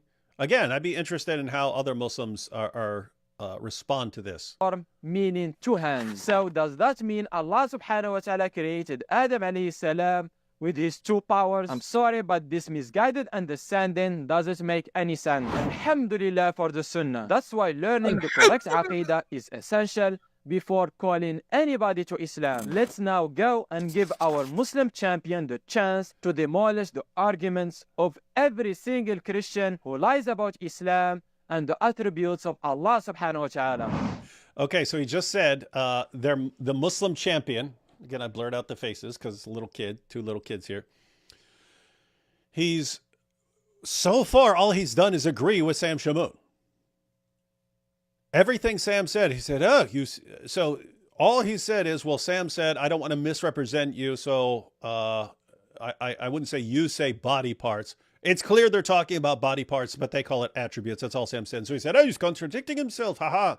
Okay, apart from that nonsense, then Sam said loins, and Saif's response was there's multiple translations of that. Apart from that, he has agreed with every word Sam said about Allah's body parts, Allah having actual, real body parts. Saif has agreed with everything. In other words, he's playing this clip, complaining about it, and agreeing with everything that Sam has said.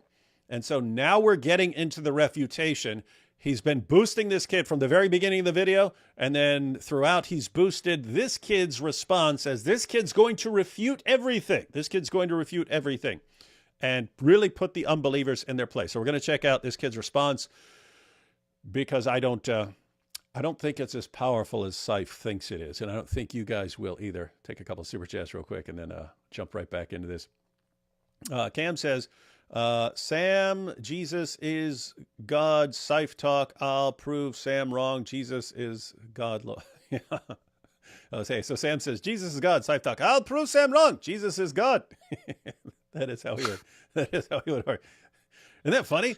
There is this tendency. It's like Muhammad Hijab when I said, hey, according to the Quran, Allah prays for Muhammad. He goes, I'll give you an epic lesson. It's not to Muhammad, it's for Muhammad, which is exactly what I said. As long as you sound like you're responding, they think you're responding, even if you're agreeing completely. Now you have an entire video where, I agree, Sam Shamoun is 100% correct. He is 100% correct. Everything he says is correct. Ha ha! And the followers go, wow, what a brilliant refutation of Sam Shamoun. What is this religion, man? It's all your voice. That's why we keep making fun of the voice, guy. It's all in how you say it. It doesn't matter what you're saying. If you sound like you're schooling someone, they think you are schooling them. And it doesn't matter what words you're actually saying. Isn't he committing shirk by giving visual representation of Allah?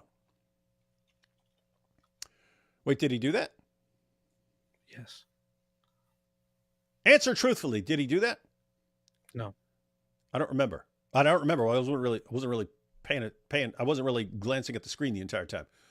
Let me see. Visual. Do you mean as far as like mentally, if you're saying eyes and legs and so on, that would be a visual representation? That can't be shirk because that's all over the Muslim sources. So they would have a problem with you drawing it, but not talking about it or visualizing it. They'd say they have a problem with visualizing it, but you can't help it if you're saying it. So how could Satan confuse Adam with Allah if he's not like any beings and if he has two right hands? The stupidity of Islam is insane. That is an ongoing problem in that you'll have all these things. Allah is not like anything else, and then he starts sounding quite a bit like other things. Allah is the tightest leather straps. Trust me, bro. Allah, fractured but whole. Hint South Park. Don't know what that's talking about. Fractured but whole. Rosenqua. Maybe Allah does. He could have a son with a mate. Oh, if Allah has loins. Yeah, possible. Or balls. D Wood, which comment do you see more? Sky Daddy, Sky Daddy, Sky Daddy, or before watching this, I was a Muslim, and now after watching, I'm a stronger Muslim. it kind of depends on what videos you're paying attention to. In other words, each one of these you will find, if you want to go under certain videos, you will find these thousands and both of these thousands and thousands and thousands of times. If anyone has some way to research all of them, we can find out what's more common. When segment on Surah Maryam, 1933 AP. What? You've been talking about doing a segment on Surah 19, verse 33? The one about the thing? Yeah, that's the peace be on me and the day I think that's the one. Peace be on me, the day I was born, the day I die, and the day that I'll be raised. Is that the one? 1933? Did I say I would do that? I don't know. Did you? I don't think I did. Because I usually leave that to you and others to talk about that. Yeah, he does. Did you say you would do that and didn't follow through? I don't think so.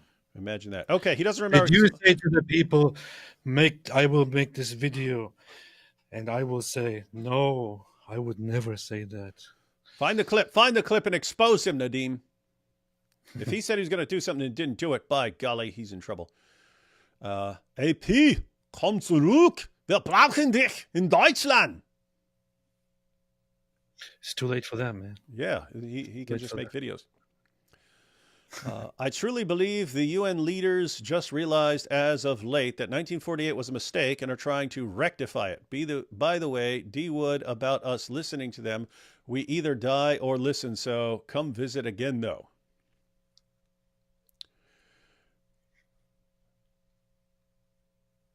We either die or listen, so come visit again, though. I don't know. You guys haven't been bossing you around quite a bit, and I think you have a good track record of saying, no, I'm not going to listen to you right now. I hate vegetables. Yeah, you ain't the only one. Sorgo says, kind of feel bad for Hez, to be honest. Bells blown off is pretty harsh, as a guy can relate. Oh, it's harsh. It's harsh. What that super chat was saying is we either listen to the UN. No. That's what I mean. It says listen to the UN or die. But if you don't listen to the UN. Yeah. Okay. Yeah, I can relate too to not wanting to get balls blown off. But yeah, don't mess with. That's the takeaway. Don't mess with people who are smart enough to know how to blow your balls off from a long way away. When I see Saif's chin, I think of Balzac. Will Muhammad get a page in the next Boom Boom Room? I don't know. Oh, you mean a pager? Will Muhammad get a pager? We got to do something in the Boom Boom Room with the pagers. And my new pager. This message brought to you by whatever the brand of the pagers were, and it blows up at the end, or maybe it blows up before he. That would be funny. Which would be the one episode where he actually is not in charge of blowing it up, and he accidentally is blown up by a pager. So what if he's there with a Jew? An Israeli Jew, and he's about to blow him up, and the guy blows his nuts off. Well, and the Jew says, "You should probably check your pager." Oh, hang on, I'm getting a page. We'll have to think about it. Let's see. I found Minge to be a spunky defender of. That's pretty messed up, man. Shocked and offended, Jizya from UK. Shocked and offended, yes. Everything is shocking and offending. What do you guys have against salad feet Muslims? Yes, we have no problems with salad feet. Salad feet. Not only does Allah mention his own hands, but also Muhammad said they are cold. He felt Allah's chilly fingers between his shoulders. Yeah, there's that hadith where Allah puts his hand on the back of Muhammad, and he says he actually felt it, and he felt the coolness and so on. So Allah has chilly fingers, chilly hands. He needs to warm those up a bit. He needs to warm those up a bit before putting his hands all over Muhammad. And Muhammad knows. He says, hey, Allah, you need to be more like Diha al-Kalbi. He goes like this before he grabs me. He goes, and then he grabs me. But Allah, no, he just puts his cold hand. Pretty rude, pretty rude, pretty rude. All right, guys, now let's go ahead and check out this kid's refutation. You'll recall, Saif has been promised throughout the video that this kid is going to destroy, all these claims of the kuffar. And here's my prediction, ladies and gentlemen. Here's my prediction.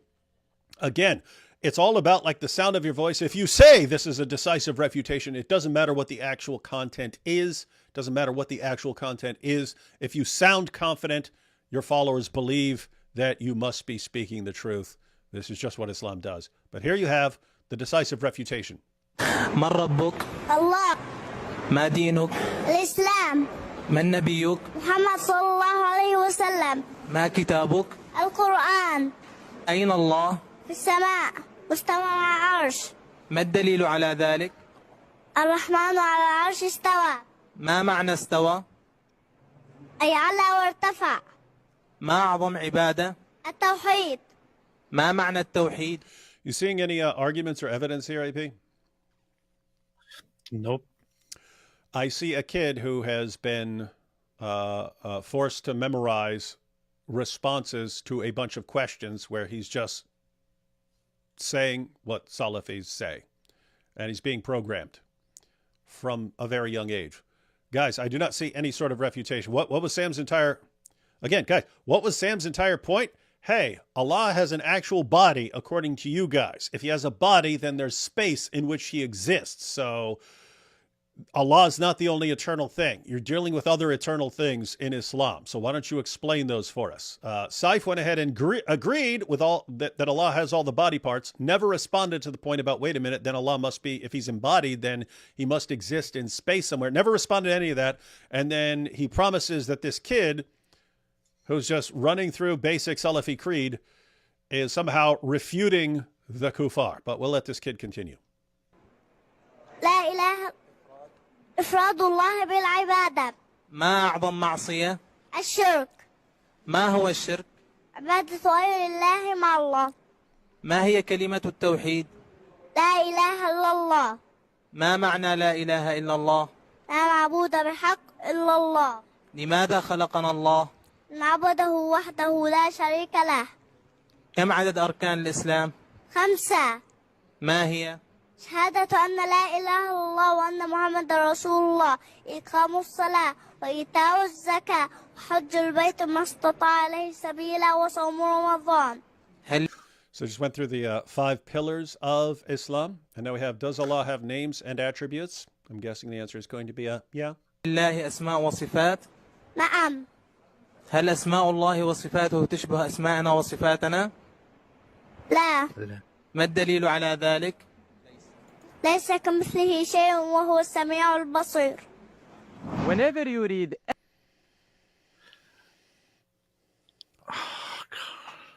That was the refutation.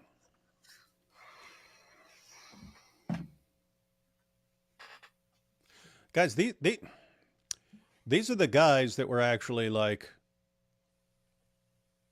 arguing with, like trying to say, okay, what's your evidence for this?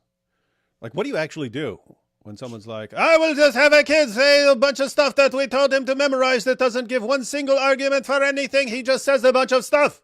This is the proof and the refutation. And you look at Saif's followers and they'll go, Alhamdulillah, so clear. How can anyone reject this proof? The proof.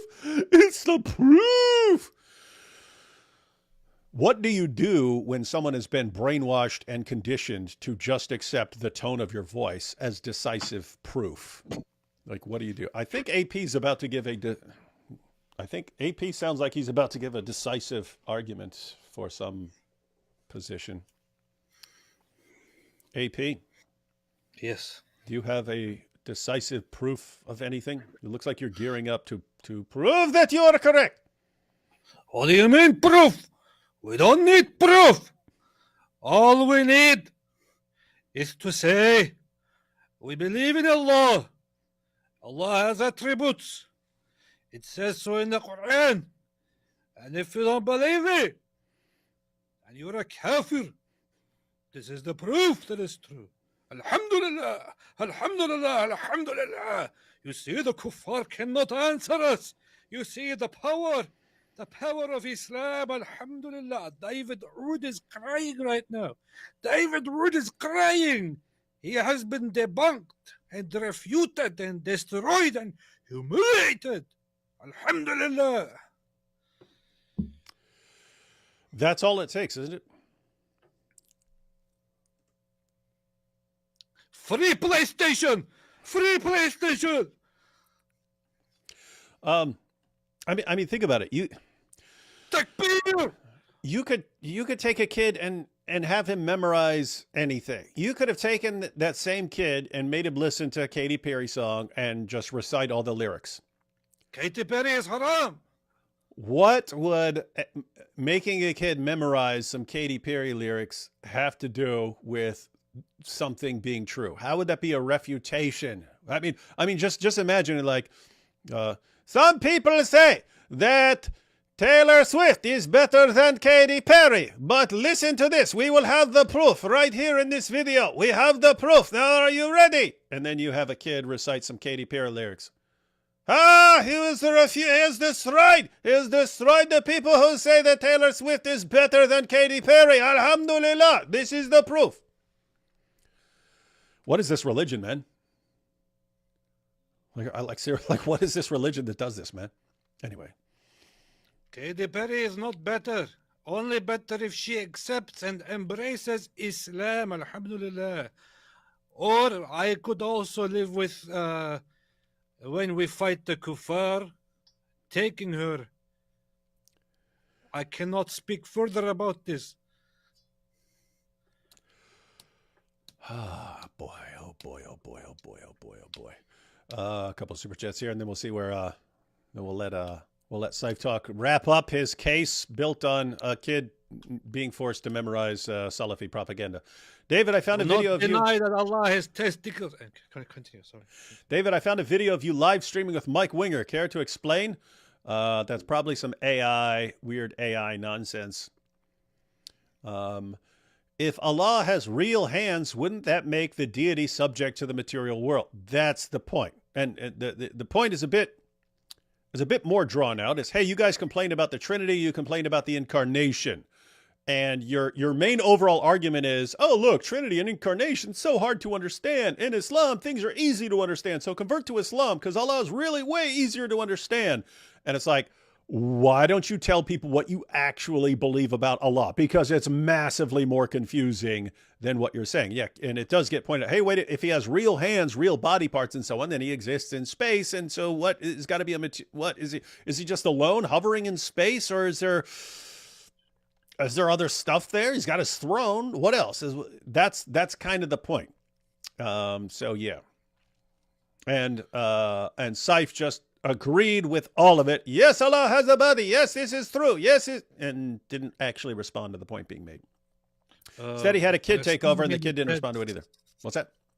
Stören Ungeheuer in the chat said, can anyone imagine any song title of this Taylor Swift person? Excuse me, have you never heard of the song Shake It Off? Or you say Shake It Off. Shake It Off. Beautiful song. Powerful. Hey guys, what's the context of the hijab sound bites? I'm curious about urinating upon one another. Intellectually molested! And isn't there one where he screams something in Arabic? All right, AP, what's the context? What's the context of urinating upon one another? That's from a video that is now deleted that Muhammad Hijab published a long time ago, several years ago, where he, after the day that he joined David and me live in the chat during our live stream and started typing very, very weird things like golden shower, how about urinate on each other, and all that, he made a video to explain himself the next day, where he was talking about how without Islam they have no morality and everything is the same. Everything is the same to them, which doesn't even make sense considering that David is a Christian and did not agree with me on my moral perspective then. So, but he was explaining himself then, and he was saying, "So yeah, I will to point out their hypocrisy. I was saying things like, suggesting to them to engage in some kind of sexual activity, like urinating upon one another. That's what they do." So basically that's the context. The video is deleted. He deleted it like a few days after he published it, maybe even the same day or the next day, but I downloaded it and have it. What about the intellectually molested? Intellectually molested? What was that? Oh, that was when he was responding to Ayan Hirsi Ali. He was saying, "Are you sick?" That's what I thought that was one. Yeah. That's when she said when she praised Israel as the only free country and democracy in the Middle East. He got really mad about that. He was like, "Are you sick in the mind? Are you that mentally enslaved and intellectually subservient and intellectually molested and ideologically molested?" That's what he said. Yeah. That was actually funny because that was the one where he tried to use some like thesaurus word and he used it incorrectly, and Michaela Peterson started laughing at him not knowing how to use a word. She's like, let's see. No wonder Islam uses violence. They got nothing except kids being compelled to memorize stuff that they got from Farfor, the terror mouse. If don't use violence. Violence is haram. It's instrument. We don't use instruments. If he has parts, Momo gets 5% off his booty. Based. Can you explain science of Sunan An-Nasai 670? Yes, that is a very easy one. It was narrated from Abu Hurairah that the Prophet said, when the call for prayer is given, the shaitan takes to his heels, passing wind loudly, so that he will not hear the call to prayer. When the call to prayer is finished, he comes back. So now you know. Satan. What's the problem? Satan farts when he hears the sound of the call to prayer. That's what he does. That's what they do. Everybody farts. Satan farts when he hears the call to prayer. Farting and running. That's what they do. Farting and running from the call, hearing the call to prayer. This is what we just talked about this yesterday when we were on there. It's like, and this ties into what we've said here, that Muslims have this idea of Allah, but you read the sources and it sounds like something that like 4 and 5 year olds will come up. Satan sleeps in your nose. No, Satan peed in your ear. No, Satan farts when he hears the call to prayer. And it's like, it sounds like it was made for little kids. And this is stuff that's coming from Muhammad. Yeah. At this point, Muslims are purposely... We don't know if it's... we also don't know if... but when it talks about farting, we don't know if it is loud or if you can hear it, visibly. Yeah. Or if... I mean, not visibly. But remember, audibly. Satan's farts are not like our farts. And whoever says otherwise is like... Look, I will get this little kid. And our Satan's farts like our farts. La. Yeah. Saif is wild. Bro talks like he's making an impression of himself. That's funny. They make an impression of himself. Actually, Fred K says, at this point, Muslims are purposely not seeing it. Yeah, there gets to a point where you make your point. Okay, wait, Allah has body parts, so he exists in space. How do you explain this? How do you have a problem with the incarnation if you believe in a God who's always had a body? Explain this stuff. Explain yourself. They don't get it, and they pretend to refute stuff, and then they move on. Mike Winger and David Wood friends. I'm a tell, lol, joke, love y'all. If by friends you mean mortal enemies, then I agree. That's what friends means. Why are Muslims so spiritually blinded? That's pretty racist. It is. Yeah, don't talk about Muslims in general. It's very rude. Made a song about Nick Frito. YouTube removed it for saying Nick finds nothing wrong with the Holocaust. Thanks, YouTube. Put it on Twitter. They're not going to ban it on Twitter. All right, let's let Saif here finish anything about the attributes of Allah subhanahu wa ta'ala, just remember this beautiful verse. There is nothing like him, for he alone is the all-hearing, all-seeing. Subhanallah. By the way, guys, this is the insane hypocrisy here. You say, hey, God is a Trinity. Oh, it sounds so confusing. I look around, I don't see Trinities around. So what? How does this make no sense? And then you run through all of Allah's body parts. They'll agree with all of them. You ask, hey, how's Allah how's Allah exist? He must exist in space and so on. And it's just that we're just saying it's not like anything else. There's like nothing else. There's nothing like it. There's nothing like it. You can't understand it. You cannot. So at the end of the day, you affirm that Allah has all these body parts, but that you can't understand them. And then if you're going to the Trinity, it's, we want incredibly intricate detail of explaining exactly how this is. Okay, why don't you explain? We don't know. This is insane, man. This is insane. And they don't get it. We do not talk about it. And he literally started off by calling Sam Shamoun a hypocrite. Beautiful Muslim kid has a purer aqidah than any of those who claim to be Muslims and debate Christians and give da'wah. yet they are lost in philosophy. May Allah subhanahu wa ta'ala protect us from such misguidance. He's just criticizing Muslim debaters who debate and aren't giving the Salafi the Salafi spin on everything. He just insulted Daniel, the pedophile, and the other little goblin guy. So this is very, very messed up, man.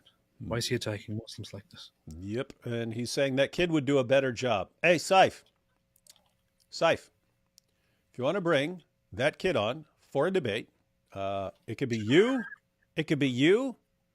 and the kid says, I mean, keep in mind, it wouldn't cross my mind to think like this kid's going to do a great job in debate. You're putting him forward as this champion who's destroying everything and would do a better job than your actual debaters. You can come on with that kid and anyone else you want on the planet, and we can discuss this stuff, and we have some questions that you can clarify for us.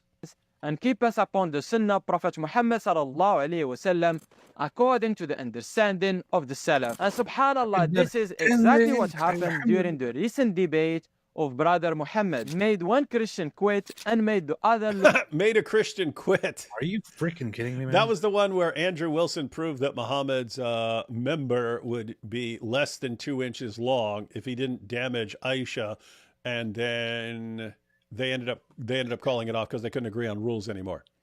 You see, this is the decisive refutation. So I must correct myself on that. I said I was pointing out that Andrew Wilson apparently quit the debate. Yeah, because we didn't actually. People had said that. People had said that, so we took it. But yeah, we got corrected. People corrected us in the chat, and people corrected us in the comments. And then Andrew pointed out too. He said, "I didn't quit. We couldn't agree on the rules, so we called it off." Yeah, or they told him to get off or something. On Twitter, he said he didn't quit. He was removed basically from there. So, just want to clarify that that was a mistake on my part or our part. We didn't know.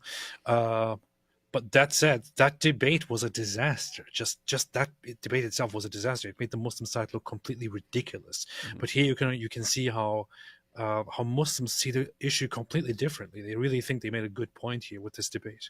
They live in a different world. Yeah, and it's amazing. But thanks for helping us out, guys, and thanks for the cosign. It is always amazing that you'll sit here and say, "Hey, guys," because again, dawah has shifted from trying to persuade non-Muslims to trying to impress the your own Muslim followers, and you don't realize what you sound like to other people. If I come up and I say, "Hey, do you know Allah has real body parts?" People go, "Come on, you're crazy, man. You know what you're talking about." When they hear Saif saying it, "Of course he has body parts. Yes, he has hands, real hands. He has a real hand." They're like, "Whoa, what? They didn't tell me that. These dawah guys didn't tell me that. They were telling me Allah is completely different. Oh, the Trinity's so confusing, and Allah is so easy to understand, and He's this great all-powerful deity, and so on." You're like, "Oh, okay, wow, that sounds good." And then you find out, wait, He's like a monster. He's like a gremlin walking around. He's hobbling around. Looks like a mermaid. He's got one leg but 2 feet sticking out of it, and so on, and then 2 hands on one side and nothing on the other. Like a monster, man. Anyway, you're making no sense. You're arguing like children. Like a joke. To say that we say that Allah is not like anyone and we have an attribute, He has an attribute, therefore He is like us. No, we believe, for instance, our knowledge is limited, is dependent on Allah. We don't know the future. We forget the knowledge of Allah is ultimate. He knows the past, present, and future. He knows hypothetical situations. So it's not the same. So when we say it's not like it, then it is not like it because God's knowledge is perfect and our knowledge is limited. And that is the same with all of the attributes of God. The way Allah possesses them is perfect. The way we possess them is not. An attribute is something that does not exist in abstract, it exists within something, and that something remains one. Nobody says that having attributes makes you more than one. I have love, compassion, hate, fear, all of that. No one says, therefore, I'm 100 or 200 because I have different attributes. 10 seconds. That's just ridiculous. May Allah Did anybody listen to that and think, "Oh, okay, good point." Just Saif. It's the same thing. Say a bunch of words, and your followers who are just paying attention to whether you sound confident or not will think you made a decisive point. All he said there is, yes, he has attributes. It doesn't mean he's made up of parts or something like this. So Muslim Lantern, you're ignoring the problem. If you're talking about attributes the way we normally think about them, then you have Allah's attributes being in conflict. His mercy triumphs over His wrath. That means He's got multiple attributes, and they're in actual competition. If you say that the Trinity means the Trinity would entail there has to be more than one God. Okay, why wouldn't Allah's attributes mean that there has to be more than one? That's the point. We don't believe that having multiple attributes would mean that there has to be more than one being. You can be one on the level of being, more than one on the level of attribute. Christians believe that God is one in being, but more than one on the level of person. You say, no, if you're more than one in this way, then you can't be one in this way. Okay, well, applying that to Allah's attributes, again, just normal attributes like justice and mercy and so on, why would Allah being more than one on the level of attribute mean that he has to be more than one on the level of essence or being? That's your guys claiming that. If you're more than one in one way, you can't be one. You can't be one in a different way. That's just talking about attributes like justice and so on. If you're talking about Allah's physical body parts, his physical body parts with two hands and this and that, now you've got a God who is made up of parts. He's made up of a bunch of parts. Is one of Allah's right hands the same as his other right hand? No, they're two different things. So I don't know. I don't know what you do. But I don't think you're being consistent here. Bless Brother Muhammad Ali. He did an amazing job during both the debates. Muslim Lanter's name is Muhammad Ali, and he goes by Muslim Lantern. This on my X account. I just watched Brother Muhammad destroy 2 Christians back to back. Why did he win? Simply because he refused to engage in philosophical mambo jumbo and kept mambo jumbo and sunnah. May Allah subhanahu wa ta'ala reward him for his amazing work and bless his da'wah. So guys, if you want, I don't know who works with who a lot of times. I don't know who's partners with who, but apparently this guy really likes Muslim Lantern and wants to get his attention and so on. But my goodness, if Muslim Lantern and his epic debate allowing someone to build a case that Muhammad has a 1.8-inch penis. If that's your hero, yeah, I'll agree with you. Yeah, guys, keep getting Muslim Lantern to debate these pressing issues about the size of Muhammad's penis. Great job. You guys are doing a bang-up job here. This is how we Muslims win every single debate. This is how you win. Confirm what Allah subhanahu wa ta'ala confirmed about debates. himself, and we don't care if the non-Muslims accept it or not. He just said it. We don't care. We do not care if they accept it. We say what's impresses our own people here. Debaters struggle to form a coherent, concise answer to any of your questions. Brother Mashallah, explanations can be put to it in Ayman. They understand perfectly. Great. Jazakallah khair. Barakallah fiqh. This is the thing. It's about making it simple, because the truth is simple. And they hate simplicity. They just want to make rhetoric, philosophical rhetoric, just some nonsense, and then try to avoid the truth and answering and responding to simple questions. This is what they're trying to do. Yeah, this is what they're trying to do. To this day, Muslim Lantern, Saif, all you guys, I'm being completely straightforward right now. I literally have no clue whatsoever why you think non-Muslims should convert to Islam. I literally no idea why you think we should believe that Muhammad's a prophet. I have no idea why you believe that we should be convinced that the Quran is the word of Allah. These are the sorts of debates. Hey, if you think Islam is true, why do you think it's true? Why should we think that it's true? It seems like you have to make an argument that Muhammad is a true prophet. You have to make an argument that the Quran is the word of God. All the arguments that you guys gave for the past couple decades have turned out to be completely bogus, have now been exposed. And all you guys want to do now is make fun of the Trinity and start getting a little kid to recite some stuff. What is your evidence? I have no clue. Zero. Like, I'm dead serious. I have no idea what your guys' arguments are anymore. And you won't tell us what a case for Islam even looks like anymore, because you know the moment you say, here's the proof of Islam, it will get ripped to shreds, because now people are on to you. So what are you doing with the dawah? Give us an argument. But look, here is a picture unfolding, and they're too stupid to pay attention to all I'm doing is putting a picture unfolding. Now listen to this kid. Yes, he said what the 5 pillars are, even though you all know what the 5 pillars are. You see, this is the proof. What is this, man?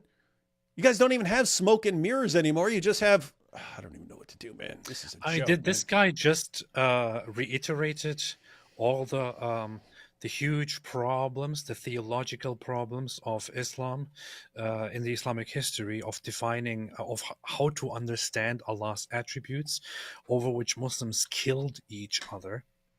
killed and purged each other in the past. And then he actually, going by that tradition, declares that those who disagree with his description of Allah's attributes are kafir, are disbelievers.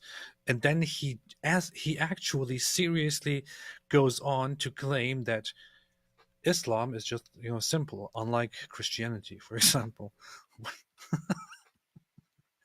Okay, man. Wild stuff. Wild stuff going on. All right, let's let I don't know where he's going with any of Because this. people get lost in the details, and that's what they want. They want to confuse the audience in the details. I advise any Muslim. They want to confuse the audience with the details. And then what happens in a debate on the Trinity? You try to confuse everyone. Yeah, exactly. Watching this video to learn his religion and the correct aqidah before arguing or debating with any non-Muslim online or in real life. Learning the basics of Tawheed is essential, because without knowledge, you may end up rejecting something during a debate that is part of the religion unknowingly, or uttering statements of kufr without realizing it. May Allah subhanahu wa ta'ala protect us from all forms of misguidance. I hope All right, guys, and that's he's actually making an important point there. You got all these Muslim debaters run out and they'll deny and affirm. I mean, it's a way bigger issue in like the comments section. You could say something about Islam that's directly from the Quran. Muslims say, "You liar, you're lying. That's not true." And so he's saying, "Hey, learn your stuff before you start affirming and denying things, because you might end up affirming things that are not true according to Islam, and you might end up denying things that are true according to Islam." And so. Yep. Important to keep in mind. So that was, anyway, guys. You shouldn't drown in the Nile. This is the serious takeaway. So his fans watching that. If you asked his fans, what did he do there? He destroyed them. He destroyed the Kuffar. He destroyed Sam Shamul. He humiliated him. And if you said, okay, how? Explain to me what you think his greatest point was. They would have no clue. I don't have to explain to you. I will just say, you're filthy kafir. Yeah, so they're just, but I don't know. I heard the tone of his voice. It was so strong. That's all they're listening to. Meanwhile, anyone else who's watching, what important, apart from things that would agree with us, namely he confirmed exactly what Sam was saying. Apart from that, apart from actually supporting what we claim and exposing Islam for the confusing mess that it is, what did he actually accomplish for his position? Nothing. And guess what? That's dawah. What you just saw, that's dawah. Say a bunch of stuff, pretend you made some great case, and move on. And your followers are so dumb because you've been conditioning them from the time they were little kids to mindlessly accept all that. And look what you do. You get your kids, memorize these list of things. I'm going to drill this into you. And then you can recite it, and then you program them. Yes, you just mindlessly recite what you are told your entire life. And then they grow up to be dawah fans who listen to Saif talk and go, "Oh, so powerful, so powerful. He's saying exactly what I believe because that's what I was programmed to think my entire life." Fun times. All right, last couple super chats, and then we'll be out. Saif looks like an NPC shop vendor selling potions. I wasn't going to laugh at first, except the selling potions. I'm familiar with the selling potions, even from video games when I was a kid. I never played like most modern video games, but I remember the potion shops. I can understand. Hey, we have Caveman Philosopher here. Saif strong brain, you weak brain. He make good point. Me strong than you. Oh, Mrs. Wood, what you achieve.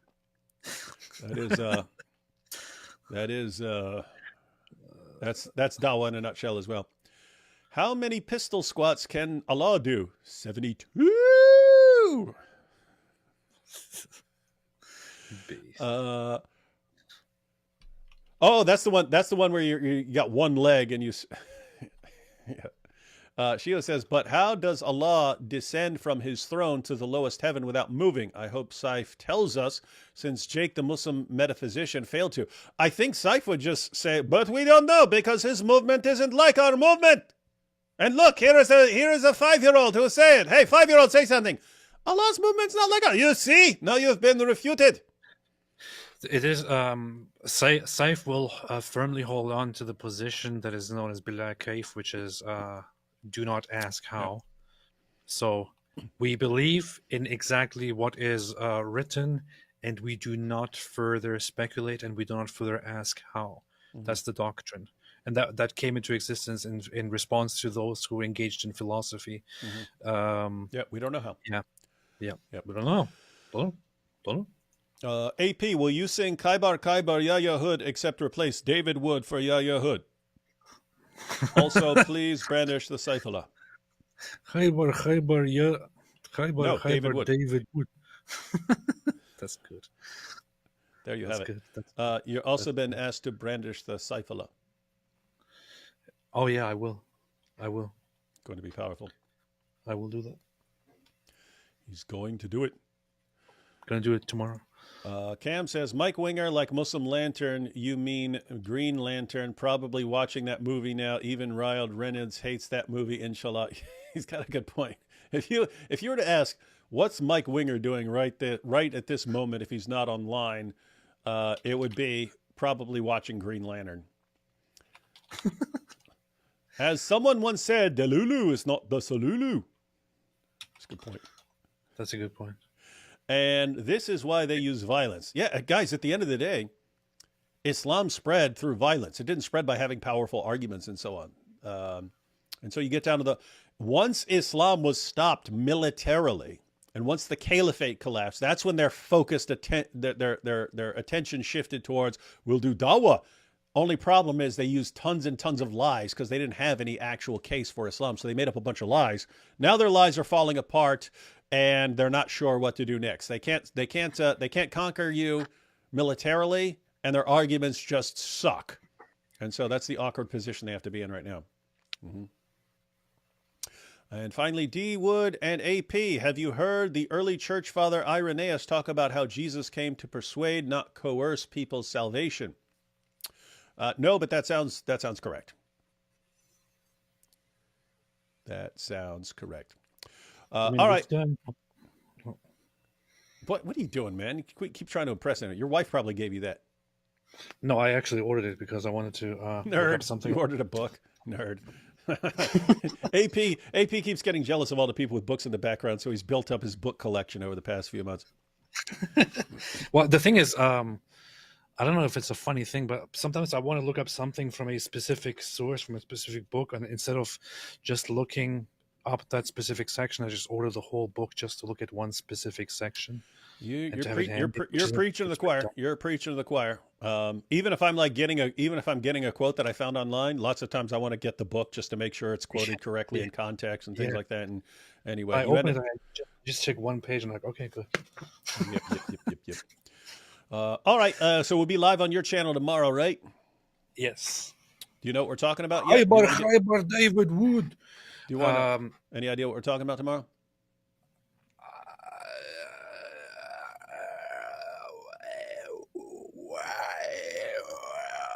I'm actually thinking I want to go and have a look at a Piers Morgan conversation again. Those are kind of fun. This time, though, I haven't checked it out, but I'm thinking of Candace Owens with Chunk. Oh, they were on Pierce, right? I haven't seen it, but they were on Pierce, right? Talking to the former spokesperson of the IDF. Oh, that would be interesting. The guy is pretty based. I haven't checked it out yet. Haven't seen it yet, but I'll have a look, see if we can review that. Would like to review that. Would like to look at that. Yeah, that sounds interesting. All right, so guys, we might be talking about that tomorrow. A couple last second super chats. Battle belongs to the Lord. We are not fighting for victory, but from victory. Paraphrasing Warren Wiersbe's, we'll keep praying for the unbelievers, those that don't believe and trust Jesus. God bless you, D Wood and AP. Yeah, I remember Warren Wiersbe. He had the B series. There's a play on his last name. Shout out to Warren G. Yeah. Did Muhammad Hijab do a poll from Muslims asking what gives them most doubts. Yes. Can you pull up, please? Have to show my Muslim friend. Love the work, guys. I don't have that handy. I know Abdullah Samir has a screenshot of that. It might even still be on YouTube, but this would be from like years ago. But yes, Muhammad Hijab did a poll asking Muslims, hey, when you doubt Islam, what causes it? And it was very interesting. I wouldn't mind. Yeah, I got to find I got to find that. I'm sure it's somewhere, but I mean, if not, I'll ask Abdullah for it, because that is an important poll. Very enlightening. It's basically a roadmap. It's a roadmap. People saying, "Hey, these are the things that cause us to doubt Islam. These are the things that cause us to doubt Islam," and he just gave us the list. He gave us a list of the things that most cause Muslims to. So now you know what to focus on.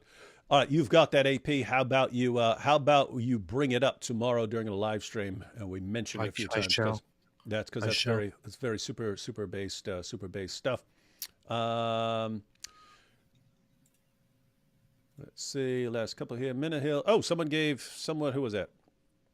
Nisa Sonic gifted 10 Apologetics Roadshow memberships. Yeah, guys. Again, I recorded a video that I was thinking about putting up Monday, but I'll probably put it up sometime tomorrow, like around noon or something like that. But when I finish editing tonight, for those of you who stay up really late and stuff like that, check back in a couple of hours. Check back in a couple of hours, and there will be a video up that you can check out a bit early. Let's see. That's pair character. Oh, super sticker. And another super sticker. And then Pamela, sorry, I meant D Wood and AP. God bless you both. No need for apologies. You could call D Wood and AP, whatever you want. Sorry, I meant D Wood and AP. No problem at all. No problem at all. All right, guys, we will catch you all tomorrow. New video tomorrow, and then dope live stream on AP's channel. It'll be super awesome. Have some guts, be a man. I was just thinking, for some reason, somebody said "be a man," and then I was thinking of that clip of Muhammad Hijab saying "have some guts, be a man," and thinking that could be reconstructed to turn it into an LGBTQ thing, where instructing somebody to transition to becoming a man or something. And for anyone who's interested in transitioning, be sure to check out my video about Allah tomorrow. Pronouns we us. Catch you all then.